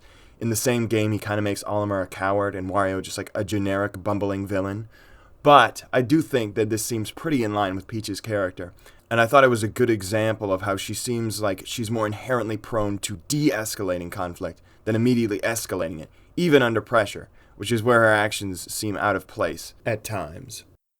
But I think, to me, that shows that she's, like, competent but cool and collected and more so skilled than, like, physically strong. So this scene where she Mario runs up and her immediate response is to tackle him into the ground, and the way she runs through the tutorial like sort of thing, almost like a speed runner. Like, I liked how they showed Mario's character in that. He like ground pounded under the fire bar when he couldn't get the timing right. It showed him like resourceful. Peach just slides right under it. It shows her almost being like sort of brash and violence prone, and that's a real problem I have with a lot of these more girl boss type characters, is they feel like to empower women, they give them traits of like toxic masculinity of all things. And so, you know, Peach has been shown to be like, in the RPGs, she uses like magic and stuff like that. That's a great way to make her powerful without having to have her be like physically brute, you know? Yeah. I wish they had leaned more on Smash that. Bros. Exists, so there's a counter argument there. Even in that, she's not like, you know, acting like punching, tackling. I mean, she does to the bare minimum of having a complete move She set. definitely does. She definitely does. Not as much. She's a bit more artful with it than the other characters, but I mean, she's limited by the medium. I don't know. She takes off her crown and slashes you in the face with it. She flips you upside down with a frying pan. That's it's pretty brutal. That's a creative way to do it. She's using tools. That's why I said skilled as opposed to just strong. But well, I do think they showed her as skilled in the movie. And might I Hold add, on. I was gonna say I was actually gonna mention this, but I didn't when I was answering your original question. I do think they made her seem like a very competent and wise ruler as well. She went to get allyship from the Kongs.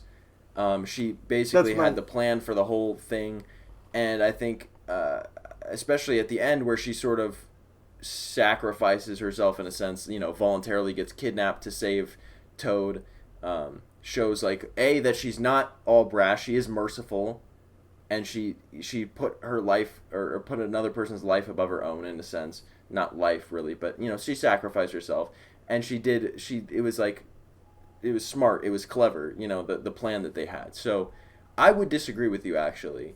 You could say that they made her more aggressive than she is in the games, and I'd agree, but that's what I'm saying. I think they just wanted to do that for the sake of the movie, because again, the movie wants to be more flashy and slapstick and all that action-centered, but I don't think they took away the things that she has in the game that you just mentioned. I would disagree on that. I actually agree with you entirely. You just sort of cut me off. My main point was what you said about they made her more aggressive. That was just me showing she had some, to me, that seemed like shockingly out of character moments. But I was actually going to say, because the things you mentioned, her sacrificing herself, you know, not life-wise, but in general, and her wisdom in joining with the Kong army, those are actually my favorite character moments for her, because I think they're 100% in character. One you didn't mention, actually, is in terms of, because I don't want people to think that anytime she's fighting for herself, that I think that's like too empowering or anything. My favorite and most in-character scene, I think, is when she takes on, and this will show you because this sounds really powerful, is when she's taking on Bowser's like entire condensed army during the wedding scene with the ice flower. Right. Because her use of a power-up shows that she's skilled more so than just strong. She didn't beat them just by being overpowered. She beat them by using her intelligence. She shot a fire, what was it, like an arrow or something? I don't remember the context. At King Babam to take them all out. Because she knew she couldn't all on her own. So that was showing that she was smart, resourceful, and could think calmly and not always just like rush into everything. Which is more Mario's thing, especially if you look in the RPGs. So that whole scene to me, it showed Peach in power and acting in character. And that's actually, I love that scene where she's fighting back on her own in that way. I wish previous scenes had been more like that is all I'm saying. I would agree that there's a few scenes that seem out of place, but I don't know. I don't think about it too hard because I think they're like the one with Mario where she flips Mario over, beats him up, whatever. It's just supposed to be funny, I think. So I'm not taking that too seriously. I just didn't find it all too creative of a funny thing for them to go slightly out of character for. But I thought it was pretty funny. A lot of people laughed in the theater. Actually, it was more so funny for me because I looked at you only because we called it ahead of time. Yes, that's why it was so funny ahead of time. But to other people, it was funny. I think because a lot of people giggled, especially the kids. The setup that's was what I'm pretty saying. funny. Maybe it's a kid thing, but if it's a kid thing, that's what they went for because it's a kids movie in some sense. So. But I like that you're more level-headed about it. I know it seemed like I was pushing all in one direction because I didn't get to finish before you stated your side. But because there's some people who are so vehemently opposed to this girl boss Peach, which I really don't think they made her that much of a girl boss. I think there were just a few times she was out of character. But the worst thing I've heard is people saying that by making her so powerful and competent, that now she's literally just Daisy. Have you heard anybody say that? What? No. I think it's stupid. I think they have no idea who Daisy is either. Yeah, they don't know Peach or Daisy. She is nothing like Daisy in the movie. Not even close. It feels like people can only comprehend like three types of character: generically feminine, girl boss, and tomboy. And they've just pegged Peach and Daisy as the first and last of those. To me, Daisy has always been defined by her chaotic sort of personality. And Peach was never shown to be outright chaotic in this movie, I don't think.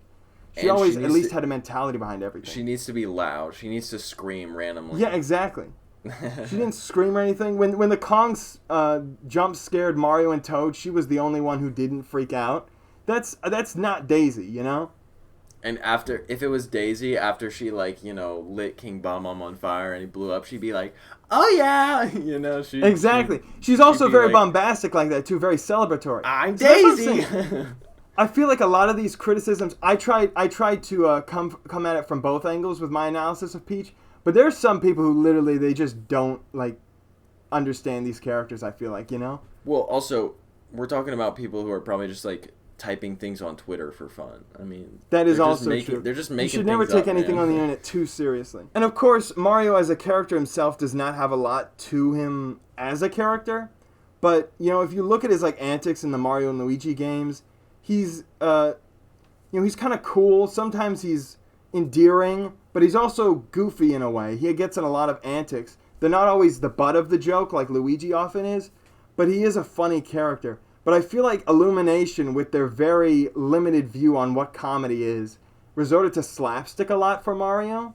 I don't think it was. I mean, I think the whole thing was slapstick heavy, but I think that's just kind of usually how kids-oriented animation goes, just because it's the flashiest thing that they can do to make it more visually entertaining as well. But I think there was a little bit of humor at him being both Mario and Luigi being kind of unqualified or incapable. Yeah. There was humor around that. I don't know.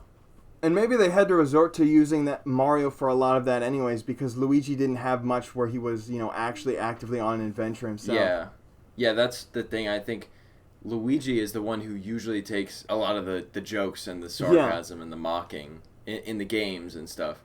But since he wasn't there have that. They kind of were missing that aspect where usually the humor comes from in the games. But I was going to talk a little bit about how their decision to swap Luigi with Peach in an almost narrative sense, you know? One thing I don't like, and I wonder if because they wanted to make Peach powerful, again, for good reasons. I said she canonically is. Again, going about, depending on how well you think they managed keeping her in character while doing that, it makes perfect sense. But the thing is, they didn't need to make her useless if she was kidnapped. But I almost feel like they felt that way because that's kind of how they did with Luigi, you know? I was like so expecting Luigi to like start talking with some of these people in the cages and get like intel or something, or find a way to like help Mario in some way, send a letter. Do something. The only thing he did was listen to the other prisoners, get depressed, and have flashbacks. Until maybe if it had been Peach kidnapped and then she actually did something, then people would be complaining that she was too girl boss because she did something instead of just being kidnapped. That's what I'm saying. They changed it from the game. In the game, you don't see Princess Peach get her out of her kidnapping. If there wouldn't be any game. See, that's the thing.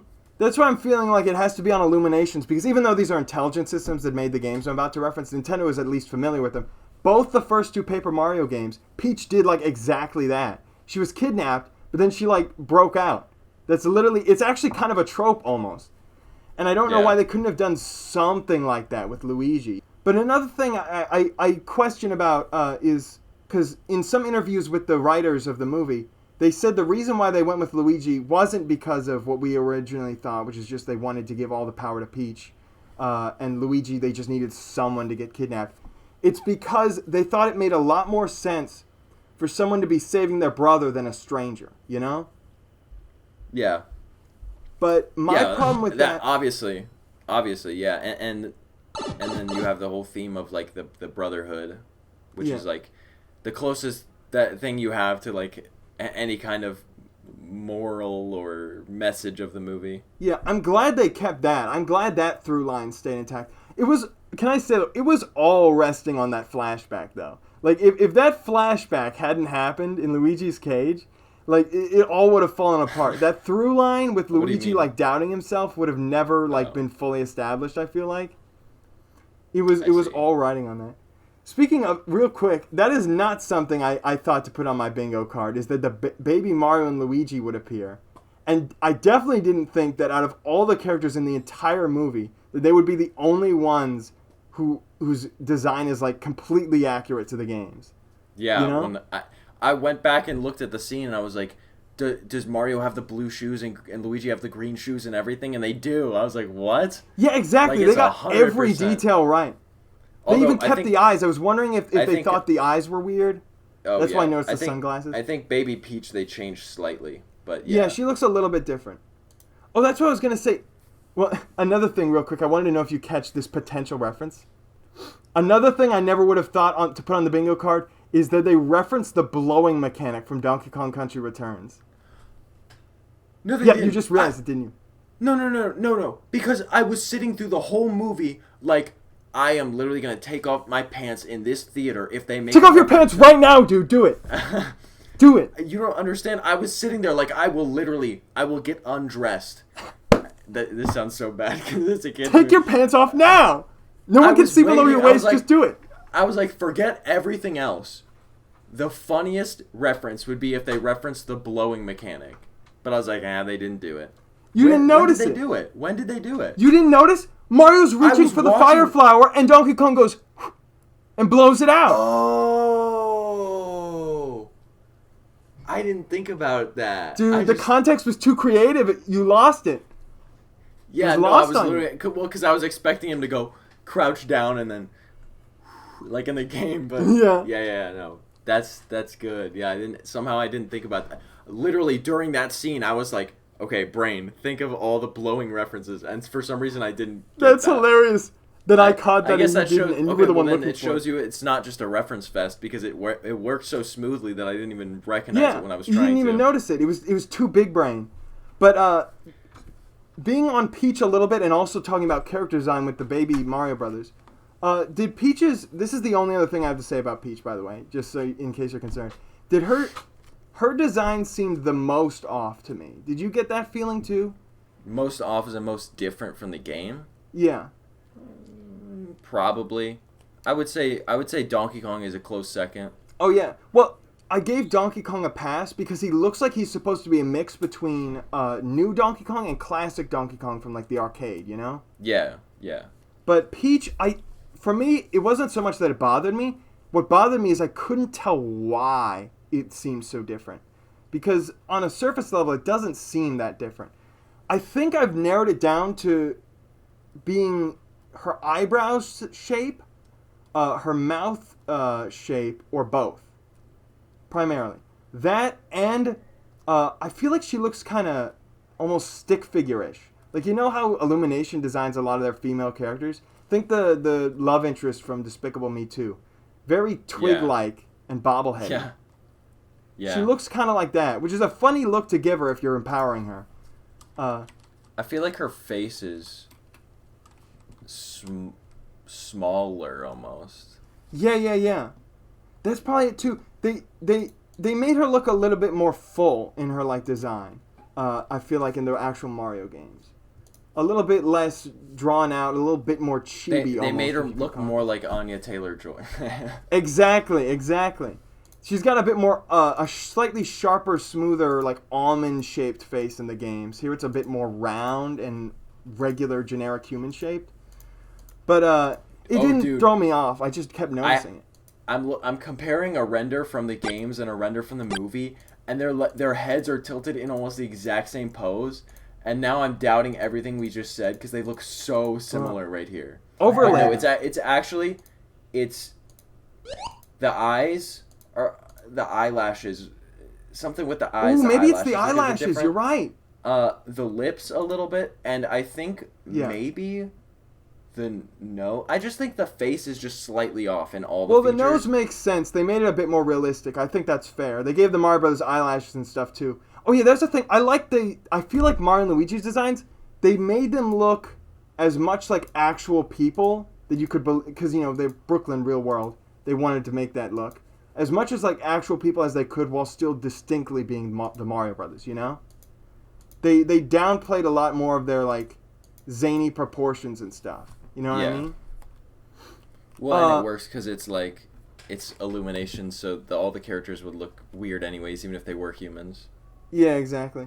But the one thing I'm going to say about designs that bother me sometimes is that, have you noticed like everyone has teeth? Except the Koopas. Great observation. Everyone does have teeth. Okay, people freaked out when Toad had teeth, but it grew on me. You know what I think would be a nice compromise? I can't actually tell if they do this or not. I'm pretty sure they gave Toad like full individual teeth like the Mario Brothers have. To keep with his more simplistic design, you know, they got like the dot eyes. Yeah, bar teeth for sure. But you know what actually disturbed me? Luma B has teeth. Why would you give this little star? Really? You can't see it in a lot of scenes, but he has teeth. I'm serious. It freaks me out. I actually don't believe you. I saw it, dude. I saw it in the final scene, too, the end credits, or right before the credits. I'm telling you, he has teeth. Are you looking this up? Yeah. There's, like, no pictures on the internet. Like, none. They're not visible all the time, so it might take a while to find a good frame. What if they're only in the trailers, and that's what I'm thinking? What if they removed his teeth in the actual movie? Dude, I'm seeing so many pictures of no teeth. But a lot of them are just, like, Mario Galaxy pictures also. Oh, yeah. Maybe they accidentally gave him teeth in one scene. I forgot to change. Dude, that would actually be hilarious. My other theory was that I'm thinking of a trailer, and they actually removed it in the final movie. Maybe. I was going to say, I mentioned briefly when we were giving our spoiler-free review about how they don't take a lot of risks, but how I felt like there were some exceptions to that were kind of interesting. There were a few decisions that they made that I thought could almost be insulting, and there's exactly two of those that I really focused in on. The first one is, I mean, this was a risk they took that we knew of already with the choice of voices, but I found it interesting that they almost sort of made fun of the idea of using the actual original voices in the movie with that starting scene. You know, where they use them in the commercial. And they were like, is that too much? Yeah. I wasn't personally insulted by it, but as someone who like, if you were someone who was really hoping for like that approach to the voices, I can see how it's almost like they were poking fun at you. But you want to know what did get me, and I want to know your opinion on this. Mario not liking mushrooms. Okay, well, let me respond to the first one first. I don't think that was supposed to be a mockery of that. I think it was supposed to explain why the voice actors are what they are and not using Italian accents and whatever. I agree. I was think talking more about how it could be taken. Well, I don't know. I feel like you'd be kind of silly to try to take it that way. I think it was pretty clear. It was just to explain why they have normal voices. Yeah. Does this canonically mean now, though, that Mario and Luigi only do their accents for show? Or maybe what it is that they've just redeveloped their accents them. Have developed, somehow they further. They fade in and out. But not liking mushrooms, I don't know. It was an eyebrow raiser at first, but I'm not gonna say I like particularly like it. It wasn't like it was like some amazing, groundbreaking, hilarious thing. It was just, that's funny, and I don't know. It was kind of, I guess you could criticize it on the grounds of it seemed pointless to add. Yeah, I feel like they did it as like a sort of free plot point to make Mario have like some other hurdle to jump over. Oh, he's in the Mushroom Kingdom, and he doesn't even like mushrooms. Well, yeah, that's why I would say that. But then I think it's another one of those things where they didn't really expand upon it that much. It was basically just like a little bit of a joke from time to time. Exactly. But I think it would have been cool. That's what I say. It would have been cool. I want to say that it's like some kind of message about overcoming your fears or something. But then I'm not going to say that because I didn't really feel like they developed it enough for me to say that that's like that it warrants that being a message. It was kind of just like a throwaway joke in my opinion. So I don't really mind it. They maybe could have done more with it, but. Dude, I'm glad you said that because that's exactly what I was talking about before. I saved this for later on because I related it to something else. But before, when I was talking about them picking up plot points and then just dropping them, this is exactly what I'm talking about. It feels so unfulfilled. It feels like they set something up and they were just like, wouldn't that be funny? And again, I think that's because I think it ran out of time to develop those things further. Because that's what I'm talking about. They had even a few more scenes to make some thing out of it. Because it's like a lot of people almost praise the movie for not being too deep, but it's conflicting when they're almost like, what if we did make this movie like really, really deep? Haha, just kidding. Unless, it's like one of those. And so it bugs me a little because I had the same thought as you, like trying to ascribe a deeper meaning to it. I didn't know this, but somebody had the same idea as me. It was like in a YouTube comment, and they pointed out, there's another movie comparison, the Popeye movie, a thing I knew existed but have never seen. Apparently, they made the creative choice in that movie that Popeye hated spinach until the end of the movie. And I think that's neat. And they could have done that with Mario. And in a way, you know how we were talking about how we were supposed to assume that Toad put the flower in the bouquet? I think we're supposed to assume Mario likes mushrooms by the end of the movie.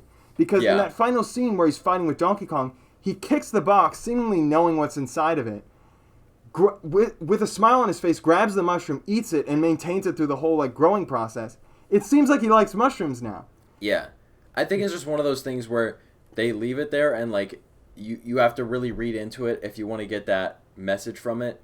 But if they wanted to, they could have added just a little bit, even just like one scene or one extra little dialogue, something that alludes to it that makes the connection more obvious. But instead it's just kind of like you have to read into it and find that for yourself. Yeah, you know what else it reminded me of? In Wreck-It Ralph, there's a scene where he falls in a chocolate lake and he says, I hate chocolate. And then in the end, he falls in it and it saves him from falling from that height. He says, chocolate! I love chocolate!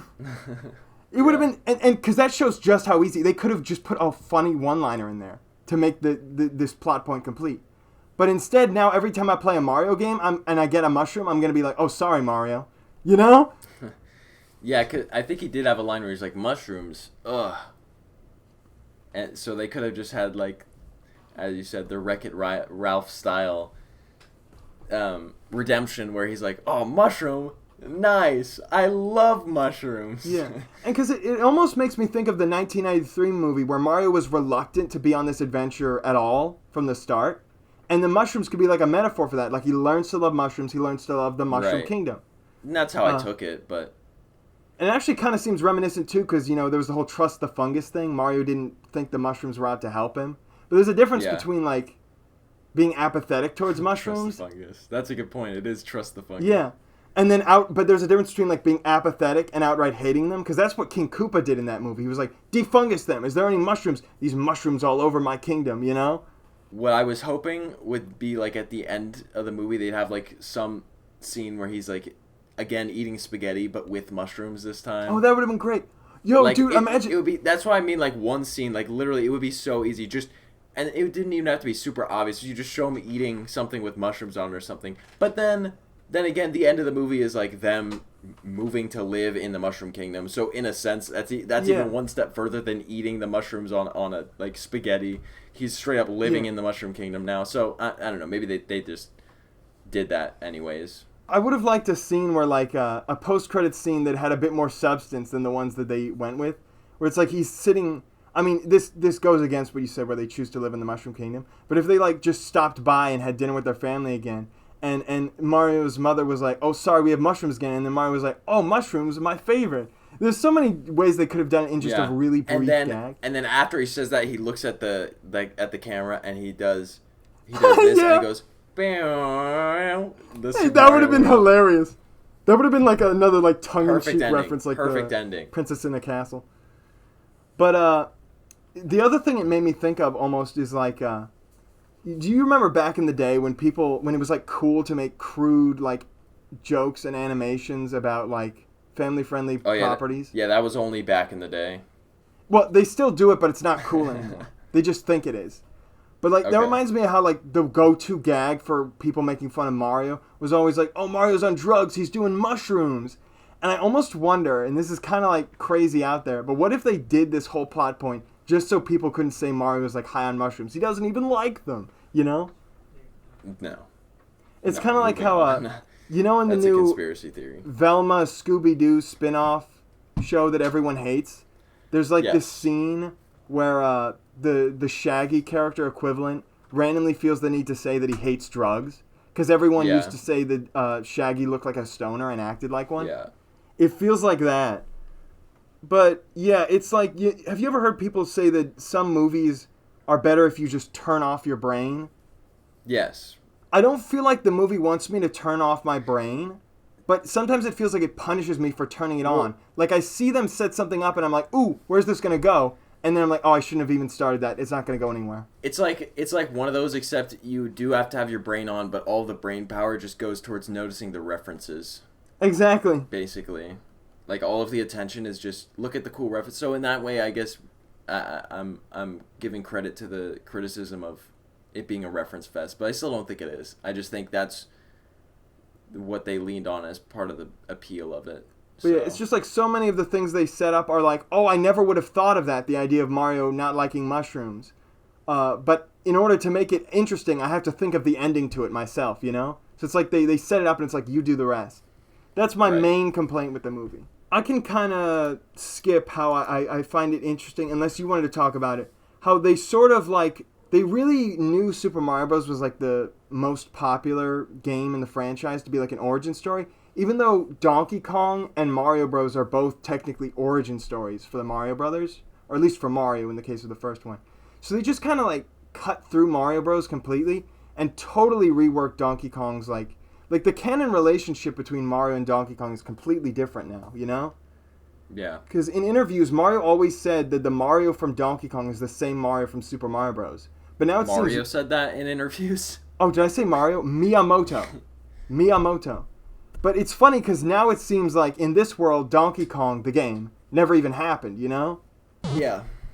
Well, I was going to mention something about that. I was just going to ask what your opinions on why they decided to include Donkey Kong and the Kong universe, so to speak.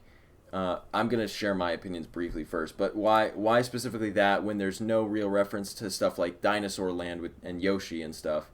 Why specifically Donkey Kong? So...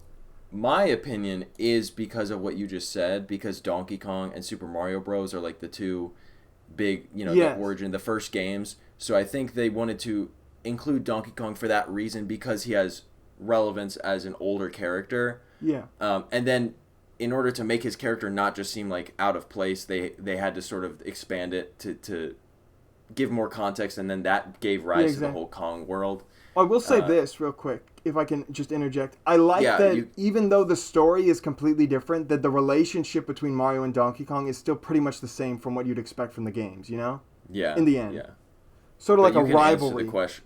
You can give your thoughts on that. That's pretty much all I was going to say. I mean, I'm sure you have similar thinking, but I don't know if you had anything deeper than that. Well, obviously, because they included, with their plumbing business and them going under the sewers and everything, and Form and Spike, they included references to their other, you know, like origin story type Old things. games, yeah. But then it's interesting to note that the two things that they went all out on were Donkey Kong and sort of Mario Kart, and they even combined the two. Yeah. And that's where I suddenly realized, what's the main attraction at Super Nintendo World? The Mario Kart. What's the next big one that they're advertising? A Donkey Kong roller coaster. What company owns Illumination? Universal Studios. I know I said this isn't a commercial movie. I know I said the people making this wanted to have fun. But that was for the most part. It hurts me a little to think that primary plot points may have been added to this movie just to advertise the theme park. My other guess is that the rumors... I won't shut it down completely, but I'm not sure that's the main factor. Because it does also make sense, Donkey Kong being, you know, an origin story tie-in, and also just Mario Kart being the obvious, most popular Mario spin-off, you know? Yeah, exactly. But the other thing I'm thinking, at least for the Donkey Kong one, is that they genuinely are making a DK spin-off movie. And the reason why I can believe that now is just because it seems so appealing to Illumination. Like, Monkey Island, Goofy haha, monkey slip on banana peel, scratch armpit, scratch butt, haha butt. You know, like that's so them. Maybe, but they didn't do any of that in the Mario movie, so.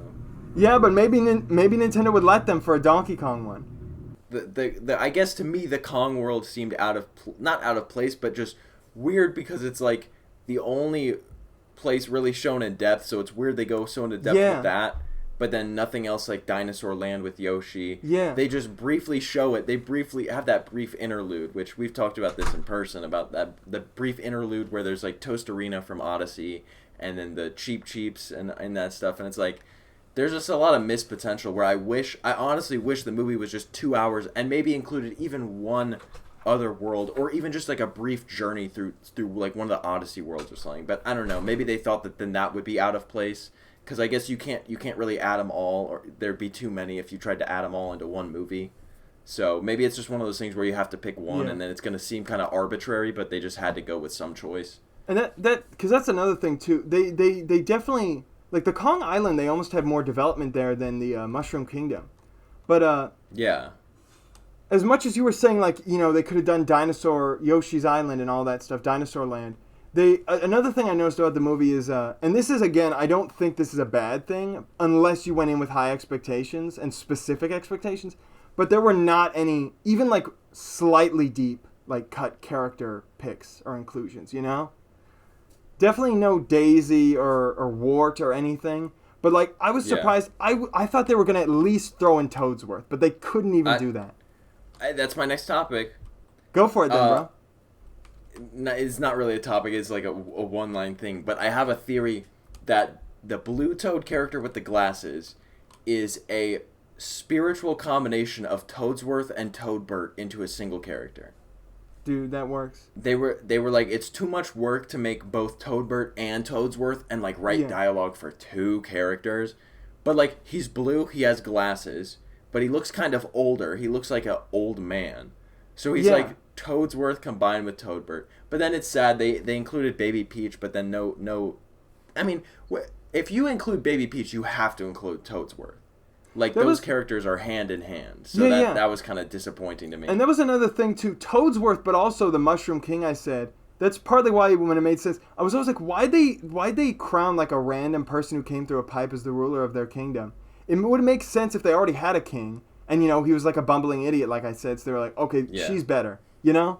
And then that would be, like, her adopted parent instead of, like, literally no one, not even Toadsworth, being her parent figure. Next short thing is, I don't know if you've seen, but people are really hating on Seth Rogen. Yeah, It's crazy. Seth Rogen really turned out to be the fan least favorite voice. Yeah, and I've seen people going so far as, I don't even know, like, this might be one of those things where people are just like me when I purposely spread misinformation on the internet. Yeah, exactly. But, like, I saw people claiming that he, like, ruined the movie. Was purposely not trying at all, purposely doing his worst, purposely just talking as normal as possible, purposely like not reading his or practicing his lines. I was like, how do you even source that information? It's not like he just admit that publicly and be proud of it. There's so much I feel misinformation about people are doing the spread misinformation on purpose thing. Out of all of the hate tweets that I saw one person in a reply thread say, I think you all just don't like Seth Rogen's voice because you're not used to Donkey Kong talking like a normal human. Exactly. And when you think about it, all of the characters in the film more or less just are maybe a little bit of like a some kind of accent or flair on it, but overall it's just kind of their normal voices. Exactly. That's why I said crazy. So it's not surprising that Seth Rogen mostly just did a Seth Rogen voice for Donkey Kong. And personally, I don't have a problem with his Donkey Kong. I thought it was fine. I thought it was good. Yeah, that's what I'm saying. So, for me, it was never about the performance. It was the character pick, because everyone really is just sort of either doing an inconsistent voice or their own voice. I actually thought Seth Rogen was a good voice for Donkey Kong. Like, I thought his voice worked well for Donkey Kong. And it's like Chris Pratt. Like, maybe there could be a better one, but I can't think of it, you know? Yeah. But that's actually... Can I say real quick before we move on? Because there have been two things I've noticed. Well, three if you count the general sort of vague, the plot was like too fast-paced thing. There are, aside from that, two things that literally every review I've seen of this movie has had to say negative about it. And one of them is, was it Fred Armisen as Cranky Kong? No one likes his voice. And I agree. Yeah, I did see that. When I first heard it, I was like, that does not sound like Cranky Kong to me. Yeah, I didn't like his voice either. So yeah, I did see that, and I can't get behind that one. And it's weird because I almost don't know how to go into description about it, but it just did not fit for me. It did not resonate. It just seemed weird. His character kind of seemed off from how I've always imagined Cranky Kong to be. I have a couple fun facts. Well, I was gonna say the second criticism that everybody has. I'm sure you have stuff to say about this. The licensed music. Yeah, we were gonna get to that. Do you want to say your thing first? I'm going to try to rapid fire through all my topics because I know you're going to have back and forth with me on that. So we'll make that the last thing and then we'll finally end this. Fun facts. First, I saw this quote from the composer, Brian Tyler or something. Brian Tyler, he said that there's at least 130 unique Mario songs that are referenced in the soundtrack. That's crazy. He gave an official number, so I just thought that was a cool stat. People are going to go out and try to list every single one, and they're going to be like, I'm the first, I did it. It's like a MacGuffin prize. He's probably counting, like, literally 5 note motifs and stuff. Yeah. But I got to say this, though, real quick before I forget. It's just a real quick thing. When we mentioned how everything in this movie is inherently a reference, you know, literally, because it's just the game as a movie, I sigh and, like, shake my head every time I see, like, these 100 references from the Mario movie thing. You know, it's like, what qualifies as a reference? It's all references, you know? Yeah. Sometimes they're like things you might have missed, you know? And that's a bit more clever. But it's going to be going on for so long. People are like, every single thing you might have missed, which is really just going to be every single thing. Other fun fact, which leads me into a few of my other topics. The box office revenue currently is surpassed $500 million. So it's at $500 million already. Yes, I've heard that. Which is kind of absurd. That is a lot. I mean, that's already made it, I think they said the best, at least for like the starting day, the best animated and best video game movie. I think might be the biggest animated movie period now. Yeah. I'm not sure. Well, no. Yeah. Because Avatar. But No, Kristen was talking about this. Avatar doesn't count because it has entire sections that are live action, you know? Okay. Well, if you are counting that, then obviously not. But and she said Frozen 2 was number 1 otherwise, and they beat it. Yeah, that's what I was going to say. If we're using Frozen 2, which I've seen people use as the previous best, then it has surpassed that. So good. Popular opinion, Frozen 2 wasn't even good. It wasn't as good as Frozen by far. Yeah. And even Frozen wasn't like amazing. I was just going to say, I don't actually care about the box office numbers that much. I mean, it is impressive, but yeah, it is. I almost am annoyed of it now because of what I'm going to talk about now, which is that I mentioned this earlier, but I mean, people were just obsessing over, like, specifically the revenue of this movie, and just the weirdest things people were obsessing over. Oh my goodness, dude. I swear, like, in the few days after it came out, my entire Twitter feed, Instagram, everything feed where people can post things was just, the Mario movie has currently made this amount of money. It's like a real-time updater. Like, the Mario movie has currently made this amount of money, and this amount of money, and this amount of money.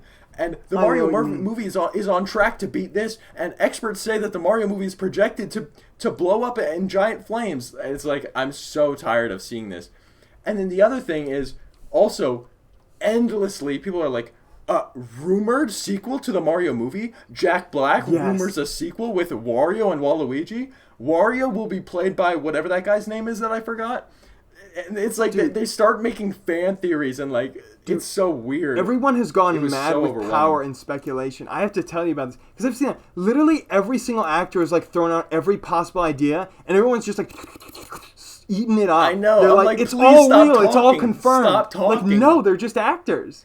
But the really funny is one of the like news sources on Twitter that kept posting updates about the box office numbers it was doing, posted something that it literally seemed like just out of desperation, like a clickbait article, but it was like saying that 60% of the ticket buyers for Super Mario Bros. Movie were between 18 and 34 in age, and all the comments were like, well, do you think the 5-year-olds are buying tickets for themselves? Like, of course ticket, but like, they were using statistics about the people purchasing the tickets.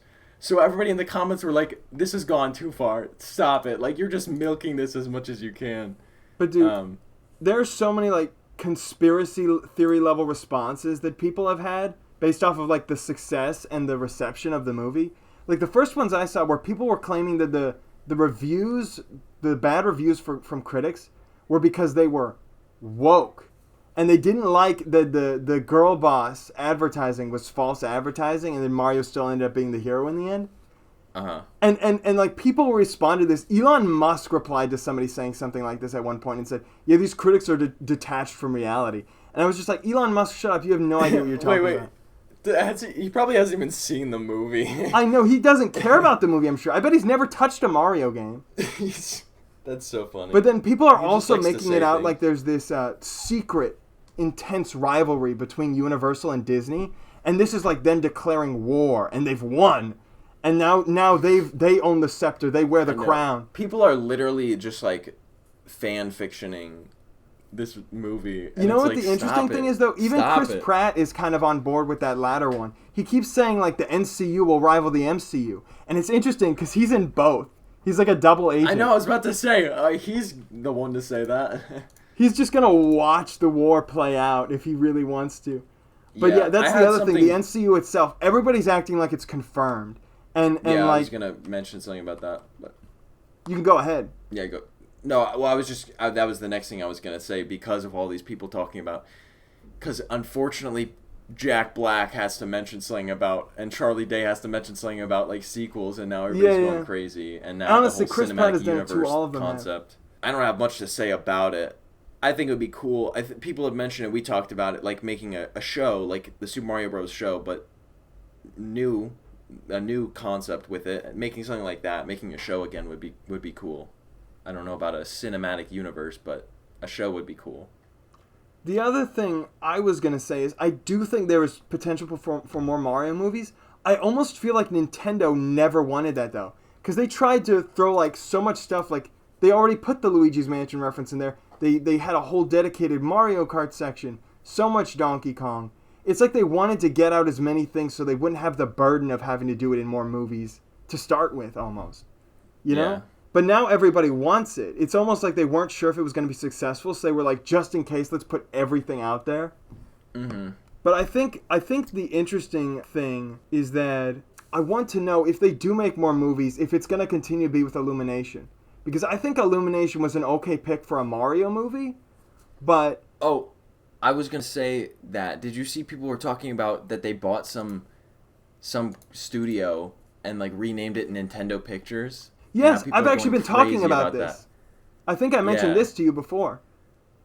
I don't remember. Maybe you did, but yeah. I might not have articulated it well enough for you to pick it up. So I guess that is a valid theory now, but I don't know. Yeah. I hope they can try to find, even if they have to hire new people working for them, if they can do it like in-house at one point. I will say, well, I think that's the idea, but I will say that I still think my theory is right. I think they partner with Universal to make the theme park. Maybe even by the time that the theme park was starting to be in the works, they were already talking about partnering with a movie, which kind of helped with the cooperation. Yeah. And then they get the theme park, which is great. They get the movie out, which they know is going to do well under a big name no matter what. It's going to generate a lot of attention. So they get their start, their foot in the water with this stuff. And now that they have the hit movie, it's going to be a lot easier to make something like a show or a spin-off moving forward that they can make sure it'll be profitable and garner enough attention. So that might be what they do, and that'll be cool. Yeah, but then that is my main thing, because even if they do that eventually, they might not do it immediately. So if they continue working with Illumination, I would be scared, because seeing some of the flaws that do exist in the Mario movie, even though we did like it, if like we didn't get so lucky and there were a lot more of those in like, say, a sequel Mario movie, it could, start going downhill. I don't know how long Illumination can like keep up how well they did this time around. But also, I think Illumination, even if they did maintain their level of quality, I think they worked well for a Mario movie, making it mostly just visually fun and like funny. But like, imagine like a Legend of Zelda movie. That would not work with Illumination, I do not think. So that's where I would definitely hope they at least find someone different, and hopefully they can do it themselves. Yeah, we'll see. Well, I think it's time to wrap it up talking about the pop music. Oh yeah, the licensed music. As soon as the first one, I wonder sometimes. Sorry, I'm ruining this. Hold on. Can we give context first? Here's the context. Yeah. We talked about it on a podcast. Oh no, this. Yeah, this is the context. This is I'm ready to important defend myself because you don't understand me. We talked on. No, I'm going to say this as objectively as possible. Okay. We talked on a podcast about what we think the soundtrack's going to be like, and you specifically voiced concern about the soundtrack, while as I voiced excitement about the soundtrack based on what we've seen in the trailers so far.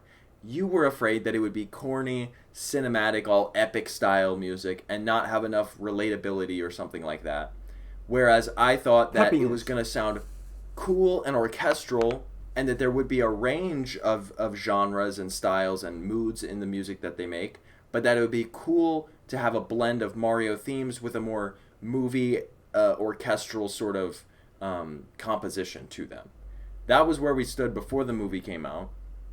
And also I should say, you did mention the live action movie and how it included pop music references, and you mentioned them possibly doing something like that in this movie. Do you have something to say to That's respond where to you that misinterpreted me. I never wanted pop music in my Mario movie.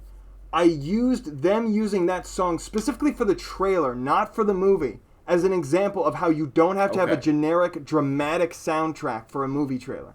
Okay, I see. Okay. Well, in any case... And in fact, my favorite part about that trailer music is they remixed I've Got the Power to add a mystical sound to it. They added like piano keys and original composition in the background. Well, in any case, the movie comes out, we watch it, and the soundtrack was mostly fire, as I called. Yes. I think you can hand me that one. It was pretty fire, and I called that. And it was exactly what I hoped and imagined it would be. But it was tainted by the pop music. Yes. Are we to blame Jonathan for this? Again, I didn't want pop music. All I wanted was not generic superhero music. And honestly, I got what I wanted in that category. Because, you know the dramatic theme from the trailer? That was never in the movie. Ever. True. Also, by the way, on the bingo card, I said I made it a bingo that the dramatic theme would play more than the first 8 notes of Super Mario Bros. Theme. First of all, not only did it not play at all, but you can find the full version on like the soundtrack, and guess what? They never do. They only play those first notes. Oh, really? It's on the soundtrack? Yeah. Well, I like the trailer music, but I mean, again, it is trailer music, so that's what I was saying. Like, yeah, it's trailer music. It's going to be kind of corny. It feels like the Bowser and Peach framing, though. It feels like it was a ploy to make it more generic and more immediately appealing, you know? Maybe. Well, in any case, here's the skinny with the pop music. Here's the they skinny. actually Word on the street. they actually had songs composed in certain parts, like Yes. the part where they're first in the Kong Island, and this guy is taking him on a cart up to see Cranky Kong. That whole scene, like over a minute, like 2 minutes around there. That whole thing originally had a full orchestral medley of And it was Donkey one of the Kong best themes ones. and songs. Fantastic. Again, listen to the soundtrack because it's just great overall. That whole section was going to have this really awesome musical number, and you can even hear in the music it's all coordinated with the if people have made videos overlaying that song with the scene, and you Yeah. can see how it was perfectly lined up with the movie. It would have been really cool. Like the music had suspense and action in all the right spots. But then they just replaced it all with Take On Me, right? Yeah. And here, And it didn't Whenever I even can work jump in. that well. Like, why are they playing Take On Me during just like a cart racing I know scene? that was the best cut song, the Donkey Kong Country medley and Donkey Kong Series medley, and they replaced it with the most unfitting song in the entire movie. Yeah. Like, the other pop music in it, I didn't mind as much. That was the only one that really, it was like, what? Yeah, like I literally like almost wanted to like groan in my seat. It was like there were two things that made me do like a double take during the movie, and that was the only one that was a bad thing. The other thing was them giving the snippet that turned in Luigi like this deep raspy voice. I thought that kind of threw me off, and the Shy Guys are just like, Yeah, you "Oh," looked know? at me and I was like, why is he looking at me? Is it because he thinks this is a reference to the live action movie where the snippets were played by real people? That's And I actually thought you funny. were, like, think he was like a... I forgot that snippets were in that movie. The Yeah, original. that's movie. what I thought you looked at me for, because it sounded like their voice in the movie or something. Dude. And I was like... I got the blowing reference. You got the sniffet reference. But no, I Yeah. didn't have a problem with the sniffet voice. It just caught me off guard. But that choice of music, it really makes no sense. It's like this chaotic race scene where they're trying to not fall out of their seats and they jump off a waterfall. And then they play basically a love song. Yeah, I know. Because that's the only thing. Only other thing I can think of is that they were trying to make something to make the Kong that was riding them there look cool. But the song, it doesn't sound cool or anything either. It's literally completely random. It makes no sense. It's like they used an Yeah, AI to just see it which was really songs weird. would match with like the tempo of the progression of the song. And they were like, Literally. ding, ding, ding, we have one. And like it's like it ranks it based on 3 metrics. It's like a graph analysis. You Yeah. got one line that's about price to license the music, Yeah. one that's like popularity Yeah. In American culture, and then the last one is like the tempo and theming Timing. with the actual scene. Yeah, exactly. And then this one just happened to be like really high on the popularity, low on the licensing cost, but the tempo the theming didn't work out so great, but so they picked it anyways. It was just the best fit, you know. But yeah, dude, But they should have just left the original theme. are you aware one that was literally frustrating. every licensed song has an unlicensed original score equivalent? Pardon? Literally every licensed song they had an original score equivalent. I saw a Twitter. Oh, you mean all of them were replaced? Yeah. With I the saw a originals. Twitter thread Yeah. where they redid each scene with the music from the soundtrack, and it was literally every single scene with licensed music. Yeah, I didn't know for And sure, guess but I what? assumed that was the case. And guess what? Illumination took down that Twitter thread. That's funny. But it's so funny because they literally paid to make their movie worse. You know, like Yeah, we would have it's- wanted the original score. Well, and also you have to think it is a kids movie, and they're playing like 90s pop music. Yeah, exactly. Well, that's the thing. Actually, it's mostly. Like you have to. Is can it for finish your the argument. adult audience? Is it for the parents to be like, I know that song back in my Here's day? what I think it Like- is. They're mostly actually 80s songs. And I feel like that's an ode to like the time that Super Mario Bros. Came out, right? Oh, I see. But Yeah. and so I'll give them No, credit that not for good the enough. Well, I'll give them partial credit on that for the theming. I'll get back to that later. The other credit I'll give them is that there are exactly... I don't know if... This is what I was trying to say earlier. I don't know if the orchestral piece... I don't know the name of it. Some symphony. Was a licensed piece that they used to replace something. I'm not sure if that was from the get-go or not. Probably not. And that one fits more. But if it's not, then the only licensed one that I like is No Sleep Till Brooklyn. Because true. it's not extremely generic. I don't think I've ever heard that in a movie. Yeah. Not many people would even know that. And it actually fits. Yeah, it's so because fitting. Brooklyn. It not only does it match the tone of the scene, but it's Brooklyn. It fits and it's perfect. cool. It's like this rock vibe, metal vibe too. It's very exciting. I love how it makes me feel. But it's a good opener. But so many of their other songs, like they use that that's so generic. The action scene when the penguins come, it's like da da da. I don't know what that one is, but do you know the one I'm talking about? Can you hear it in your I head? can't remember what it was. I heard that, and I almost wanted to groan there too. I was like, that's such a generic pick, and they had an original score for that, but they went with that for some reason. Really? Wow. I feel like you don't want to start the movie that quickly with the pop music. Yeah, I know. That one definitely should. And they have didn't been use that in the original trailer music. that included the same scene. It's sad. Post-recording co-host pointed out how we kind of forgot to mention Peaches at all in depth, the song that is. And he pointed out how it's a common discussion that it could be eligible for an Oscar, mostly jokingly. Whereas my only point of discussion would be that I didn't like the musical interlude to the end of the melody as much in the final version as I did in the transcribed version we showed earlier. It's got that little bit of the but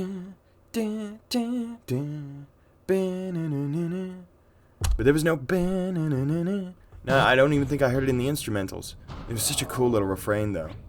Maybe the transcription just got it wrong though and actually accidentally made it cooler in that area. But that's just me being hyper observant. But here's the thing where I only gave them partial credit for the use of 80s music. I put on the bingo board about how where I was going to until they deconfirmed it in a trailer, about whether it would be 1980s Brooklyn or current day Brooklyn. And I guess it's supposed to be current day, but there's a lot of weird inconsistencies. Like, if you look at it... Yeah, it's like a mixture of both. Yeah, like Mario's playing Ness in his room. And it's not even like an alternate timeline thing where it's like, oh, Mario never came out, so the game crash still happened, and we're still playing NES games. Because that game still came out after Super Mario Bros. Their advertisement looks like it's like VHS quality also. Yeah, exactly.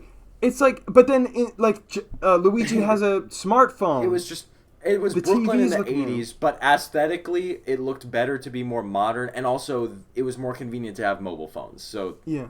The why mobile not? phone is only used in one scene, though. I feel like they could have made a I know, workaround. but it was that important for that one scene. I guess. Yeah, I don't know. I will say this though. They could have had like a. They should have had like a.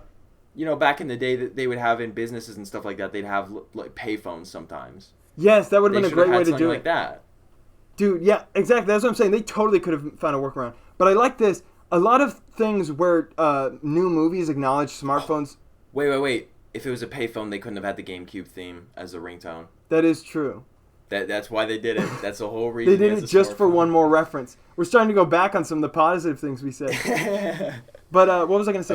Okay. I like this. A lot of movies where they show smartphones existing, they almost try not to let you know that smartphones exist in a lot of new movies because they become plot points. Like, why didn't you just call someone, But in this movie, obviously it wouldn't have worked because they're in a parallel universe. They have no satellites.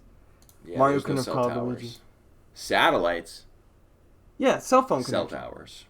And I was saying that your cell phone doesn't connect to a satellite directly. Oh, yeah. But they're necessary, Well, True. cell towers or satellites. I mean, Super Mario Galaxy might have satellites in it. Well, they wouldn't know how to Probably communicate does. with real-world phones anyways. But I was just going to say speak English. briefly, while we're on the topic, because I think we covered everything with the licensed music, right? We talked about movie references in the movie. Some people have said that the way they cut to a commercial as the character introduction is a reference to Ghostbusters. Because you remember they did the same thing? Sure, yeah. 2, I can't be the only one who got Iron Man Avengers vibes from that final scene where Mario leads the Bonsai Bill into the void to explode. Yeah, that was funny. It was like super... Well, didn't he have like...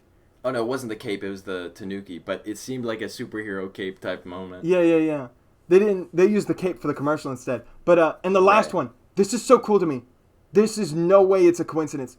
One of the Godzilla movies literally ends panning through the wreckage of a battle in New York City up to a Godzilla egg that cracks open and makes a Godzilla noise. There is no way the Yoshi at the end is not a reference to that. Oh. And we all were like, well, that was a lot of nothing. It was a reference. What? Why didn't you mention that earlier when we were talking about how it was a lot of nothing? You forgore? I did.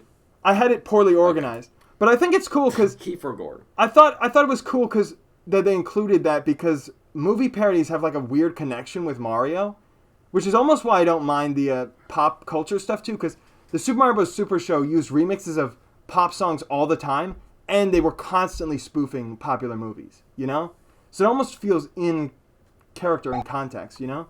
Sure. Well, the last thing I was going to say that isn't like a extra thing is I really dig Brooklyn as a locale. And I don't know if it's just because it's the only one that wasn't like thoroughly spoiled by trailers, but it just it feels nice to me. It feels very homey for the Mario Brothers. But in some ways, it almost seemed, you know, it seemed less lively. There were less people on the streets in some shots than you would expect an actual like city in New York to look like.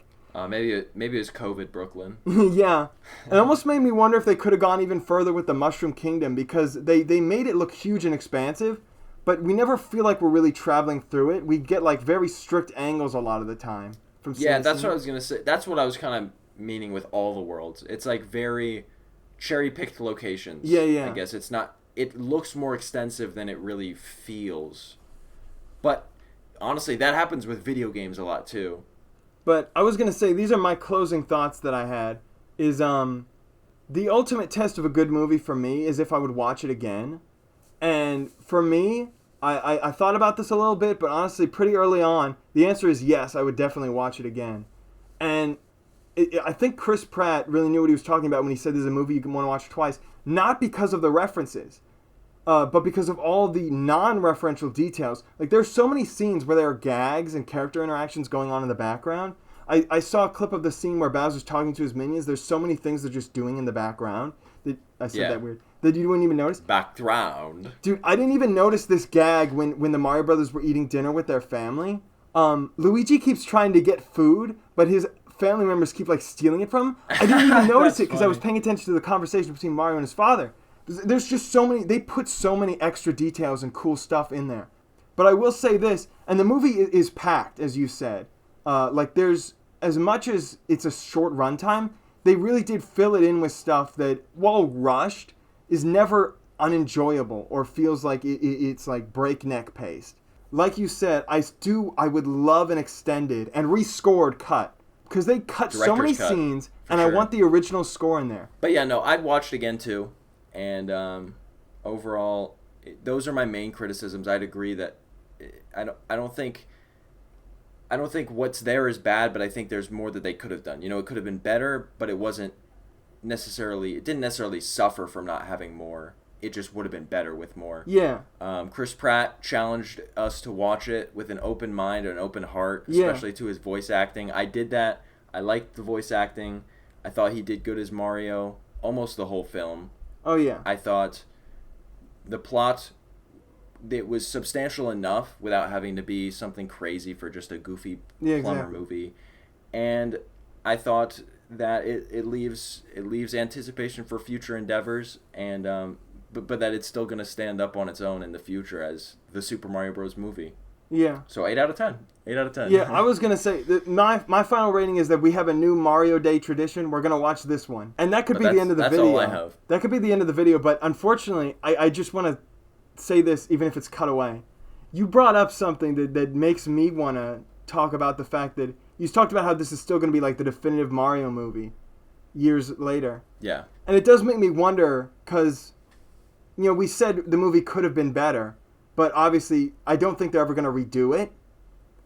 But then the other thing that made me think of is you said, I would love to see a Mario movie that looked like... I actually would like to see a Mario-related movie that has the kind of pacing, maybe not quite as long as Lord of the Rings, but has a similar kind of pacing where it actually feels like an adventure, because I feel like that's what Mario is all about. And I just don't think that they did that with this movie. I would love to see a movie where it is a lot longer, a lot slower feeling, but you get to see all these different worlds and see things more in depth than this kind of like speed run through all of the Mario characters and Mario aspects that they can. I did not think you were going to get into that. But I have one last final point here. That is how I would write the Super Mario Bros. Movie. Oh my! You already gave your description of like a Lord of the Rings type thing. I was going to talk about something a bit more grand like that too. And I'm glad that we're actually in agreement of that, because I thought that was something you would have like almost made fun of me for saying.